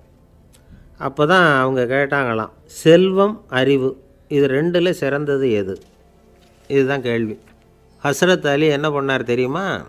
அவங்கள ஒவ்வொருத்தராக கூப்பிட்டார். ஒவ்வொரு விதமான பதிலை சொல்லி அனுப்புனார். முதல்ல ஒருத்தரை கூப்பிட்டார். சொன்னார், அறிவுங்கிறது தீர்க்கதரிசிகள், ஞானிகள், மகான்கள் இவங்களோட பரம்பரை சொத்து. ஆனால் செல்வங்கிறது கொடுங்கோலரின் ஆயுதம். அதனால் அறிவு தான் சிறந்தது அப்படின்னார். ரெண்டாவது ஆளை கூப்பிட்டார். உங்ககிட்ட செல்வம் இருந்தால் நீங்கள் தான் அதை காப்பாற்றணும். ஆனால் அறிவு உங்களை எப்பவும் காப்பாற்றும். ஆகவே அறிவு தான் சிறந்தது அப்படின்னார். மூணாவது ஆளை கூப்பிட்டார். செல்வந்தனுக்கு எப்போதும் விரோதிகள் அதிகம், ஆனால் அறிஞனுக்கு நண்பர்கள் அதிகம். அதனால் அறிவு தான் சிறந்ததுன்னார். அடுத்தவரை கூப்பிட்டார். செல்வம் அடுத்தவங்களுக்கு கொடுக்க கொடுக்க குறையும், ஆனால் கல்விங்கிறது அதிகரிச்சுக்கிட்டே வரும், கொடுக்கறதுனால குறையாது. அதனால் அறிவு தான் சிறந்ததுன்னார். இன்னொருத்தரை கூப்பிட்டார். அறிவுள்ளவன் எப்பவும் அதை அடுத்தவங்களுக்கு வாரி வழங்கிக்கிட்டே இருப்பான். அதனால் அவங்ககிட்ட தாராளத்தன்மை இருக்கும். ஆனால் செல்வந்தன்கிட்ட கஞ்சத்தனம் தான் இருக்கும். அதனால் அறிவு தான் சிறந்ததுன்னார். ஆறாவது நபரை கூப்பிட்டார். செல்வத்தை கள்வர்கள் திருடிட்டு போக முடியும், ஆனால் அறிவை அப்படி திருடிட்டு போக முடியாது அப்படின்னார். ஏழாவது நபரை கூப்பிட்டார். செல்வம் கால ஓட்டத்தில் அழிஞ்சிரும், ஆனால் அறிவை கால ஓட்டம் ஒன்றும் பண்ண முடியாது. ஆகவே அறிவே சிறந்ததுன்னார். எட்டாவது ஆளை கூப்பிட்டு சொன்னார், செல்வத்துக்கு எப்பவும் எல்லை உண்டு, நிறை உண்டு, அளவு உண்டு, கணக்கு உண்டு. ஆனால் அறிவுக்கு அப்படிப்பட்ட எல்லை எதுவும் கிடையாது. அதனால் அதுதான் சிறந்ததுன்னார். அடுத்தவனை கூப்பிட்டார். செல்வம் உள்ளத்தில் உள்ள ஒளியை போக்கிவிடும், இருட்டை உண்டாக்கிவிடும், விரிந்த மனப்பான்மையை குறுகலாக்கிவிடும். ஆனால் அறிவு அப்படி இல்லை, இருண்ட உள்ளத்தில் ஒளியை பாய்ச்சி அதை விசாலப்படுத்துது. அதுதான் சிறந்ததுன்னார். கடைசியாக 10வது நபரை கூப்பிட்டார். செல்வம் மனசில் செருக்கை உண்டாக்குது, ஆணவத்தை ஏற்படுத்துது. அதனால் நானே கடவுள்னு நினைக்கிற அளவுக்கு மனுஷனை தாழ்த்தி விடுது. ஆனால் அறிவு பணிவையும் பண்பாட்டையும் வளர்க்குது. அதனால் அறிவு தான் சிறந்ததுன்னார். ஆக இப்படி 10 பேருக்கும் 10 விதமாக பதில் சொன்னது மூலமாக ஹஸ்ரத் அலி அவர்கள் அறிவு தான் செல்வத்தை விட சிறந்தது அப்படிங்கிறதுக்கு 10 காரணங்களை சுட்டி காட்டியிருக்கார். அந்த அறிஞர் 10 பேர் கேட்ட ஒரே கேள்விக்கு 10 பதில் சொன்னார். நமக்கு வேண்டிய ஒருத்தர் 10 பேர் கேட்ட கேள்விக்கு ஒரே பதில் சொல்லி சமாளித்தார். கேள்வி என்ன தெரியுமா? என்கிட்ட வாங்கின கடனை எப்போயா திருப்பி கொடுக்க போகிற? இதுதான் அந்த 10 பேரும் கேட்ட ஒரே கேள்வி. இந்த மாதம் 26ஆம் தேதி தந்துடுறேன் அப்படிங்கிற ஒரே பதிலை சொல்லி அவ்வளவு பேரையும் இவர் அனுப்பி வச்சுட்டாராம். எல்லாரும் போனதுக்கப்புறம் இவரை தனியாக கூப்பிட்டு கேட்டிருக்கிறாங்க, அது என்ன சார் கணக்கு 26ஆம் தேதி அன்னைக்கு என்ன அதிசயம் நடக்க போகுது அப்படின்னு கேட்டிருக்காங்க. அதிசயம் அன்னைக்கு இல்லை, அதுக்கு நாளே நடக்க போகுதுன்னாராம். விவரமாக சொல்லுங்கன்னு இருக்காங்க. வேறு ஒன்றும் இல்லைங்க, 26ஆம் தேதி தானே எல்லாரையும் வர சொல்லியிருக்கிறேன், அதுக்கு நாளே நான் புறப்பட்டு தலைமறைவாயிட போகிறேன் அப்படின்னாராம் ரொம்ப பெருமையாக. துருக்மேனியாவில் அஷ்காபாத் அப்படின்னு ஒரு நகரத்தில் ஒரு புவியியல் விஞ்ஞானி இருந்தார். அவர் ஒரு நாய்க்குட்டி வளர்த்தார். ஒரு நாள் முன்னிரவு நேரம் ஒரு மேஜைக்கு முன்னாடி உட்காந்து அந்த விஞ்ஞானி ஏதோ கணக்கு போட்டுக்கிட்டு இருக்கிறார். அவருக்கு ஒரு சின்ன பெண் குழந்தை, அது தொட்டிலில் தூங்கிட்டு இருக்குது. அந்த நாய்க்குட்டியும் ஒரு மூலையில் படுத்து அது பாட்டுக்கு தூங்கிட்டு இருந்தது. ஒரே அமைதி. அந்த நேரத்தில் திடீர்னு அந்த நாய்க்குட்டி துள்ளி எழுந்திரிச்சிது. நேராக குழந்தைகிட்ட ஓடிச்சு.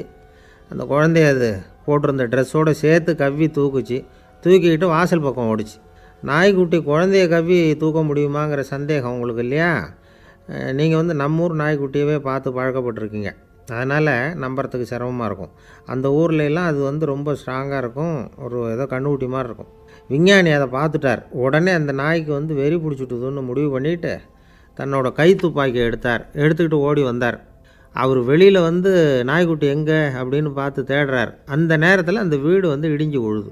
காரணம் பூமி அதிர்ச்சி. இப்படி பூமி அதிர்ச்சி உண்டாக போகுதுங்கிறது அந்த நாய்க்குட்டிக்கு முன்னாடியே தெரிஞ்சு போச்சு. அதுதான் குழந்தைய தூக்கிட்டு வெளியில் வந்திருக்குது. அது மூலமாக அந்த குடும்பத்தையே காப்பாற்றிருக்குது அந்த நாய்க்குட்டி. இந்த சம்பவம் நடக்கிறதுக்கு 3 நாளைக்கு முன்னாடியே சில பிராணிகளுக்கு இப்படி நடக்க போகுதுங்கிறது தெரிஞ்சிருக்குதான். ஆமாம், அந்த நகரத்தில் 3 நாளைக்கு முன்னாடியே பாம்பு, பல்லி இதெல்லாம் அது தங்கியிருந்த வலையை விட்டு வெளியில் ஓடி வந்துட்டுது. அதே மாதிரி அங்கே இருந்த புறாவெல்லாம் பறந்து போயிடுச்சான். இதே மாதிரி யுகோஸ்லோவியாவில் கூட ஒரு நகரம், அங்கே ஒரு நாள் ராத்திரி ஒரு மிருக காட்சி சாலையில் திடீர்னு ஒரு பெரிய கலவரம், கூச்சல், குழப்பம். அங்கே இருந்த கழுதை, புலி, யானை, பறவை எல்லாம் கண்ணாபின்னான்னு கத்த ஆரம்பிச்சுட்டுது. நேர் யானை அதுக்குன்னு போட்டிருந்த தடுப்பையே தாண்டி குதித்து வெளியில் வந்துட்டு தான். மறுநாள் தான் எல்லாருக்கும் விஷயம் புரிஞ்சுது. அடுத்த நாள் காலையில் அங்கே பூமி அதிர்ச்சி உண்டாயிட்டுது. இப்போ பாருங்கள், அதாவது மனுஷனை போய் தீர்க்கதரிசி அது இதுன்னு சொல்லிகிட்டு இருக்கிறோம், இவனை விட அது பரவாயில்லைன்னு தோணுது. அதாவது மிருகங்கள் ஒன்று நடக்க போகுதுங்கிறத முன்னாடியே புரிஞ்சுக்குதே. சரி, இதெல்லாம் எப்படி அது முன்கூட்டி புரிஞ்சுக்குது? அதுதான் படைப்பு ரகசியம். அதை கண்டுபிடிக்கிறதுக்கு தான் மனுஷன் ஆராய்ச்சி பண்ணிகிட்டு இருக்கிறான். விஞ்ஞானிகளோட ஆராய்ச்சியெல்லாம் ஒரு பக்கம் இருக்கட்டும், வீட்டுக்குள்ளேயே சில ஆராய்ச்சி பண்ணி பாருங்களேன். இப்போ சில யோசனை சொல்லி அதை சோதனை பண்ணி பாருங்க அப்படின்னு ஒருத்தர் சொன்னாராம். அதாவது இப்போ மழை வருமா வராதா அப்படின்னு தெரிஞ்சுக்கணுமா, உடனே ஒரு பூனைக்குட்டி பின்னாடியே மெதுவாக போய் அது என்ன செய்யுதுன்னு கவனித்து பார்க்கணும். பூனைக்குட்டி தன்னோட பாதத்தினால சுகத்தில் அப்படி கீறிக்கிட்டு இருக்கும். அப்படி கீறினா கண்டிப்பாக மழை வரும். சில சமயம் பூனைக்குட்டி அப்படியே மல்லாந்து படுத்துக்கிட்டு பாதத்தை உயர தூக்கும், அப்படியும் எப்படியும் புரளும். இப்படி செஞ்சதுன்னா அன்னைக்கும் மழை இருக்காது. அதனால் முன்னாடி இருந்தது மழை வர்றதுக்கு அறிகுறி, இது மழை இல்லைங்கிறதுக்கு அறிகுறி. பறவைகள், பிராணிகள் இதுகளோட நடவடிக்கைகளை பார்த்துட்டு அதையெல்லாம் அடிப்படையாக வச்சு தான் காலநிலையை கண்டுபிடிக்கிற கருவிகளை கண்டுபிடிச்சிருக்கிறாங்க. வாத்து இருக்குல்ல, சில சமயம் தன்னோட அழகை தன்னோட இறகுகளில் அப்படியே புதைச்சிக்கும். அப்படி செஞ்சால் குளிர்காலம் வரப்போகுதுன்னு அர்த்தம். பருவநிலை குளிராக மாறப்போகுதுங்கிறதுக்கு இதுதான் அறிகுறி. சிட்டுக்குருவி இருக்குதுல்ல, அதெல்லாம் புழுதியில் உழுந்து புரளும், சிறகுகளை படபடன்னு அடிச்சுக்கும். அப்படி செஞ்சால் மழை வரப்போகுதுன்னு அர்த்தம். ஒன்று மட்டும் நாம் நல்லா தெரிஞ்சுக்கணும், இயற்கையின் சீற்றம்னு சொல்கிறோம் இல்லையா, இயற்கை ஏன் நம்ம மேலே கோவப்படுது? இயற்கையை நாம் அனுசரித்து போகிறதில்ல, அதனால் கோவப்படுது. காடுகளை அழிக்கப்படாது, விலங்குகளை கொல்லக்கூடாது, இயற்கை ஏற்படுத்தி வச்சுருக்கிற சமநிலையை கெடுக்கக்கூடாது. அதை புரிஞ்சுக்கிட்டு வாழ்ந்தோம்னா பூமியும் நடுங்காது, நாமளும் நடுங்க வேண்டிய அவசியம் இருக்காது. ஒருத்தர் இருந்தார், சாராய கடைக்கு போனாராம், நிறைய சாப்பிட்டார். அப்புறம் சொன்னார், இது ரொம்ப அற்புதமான சரக்கு போல் இருக்குது,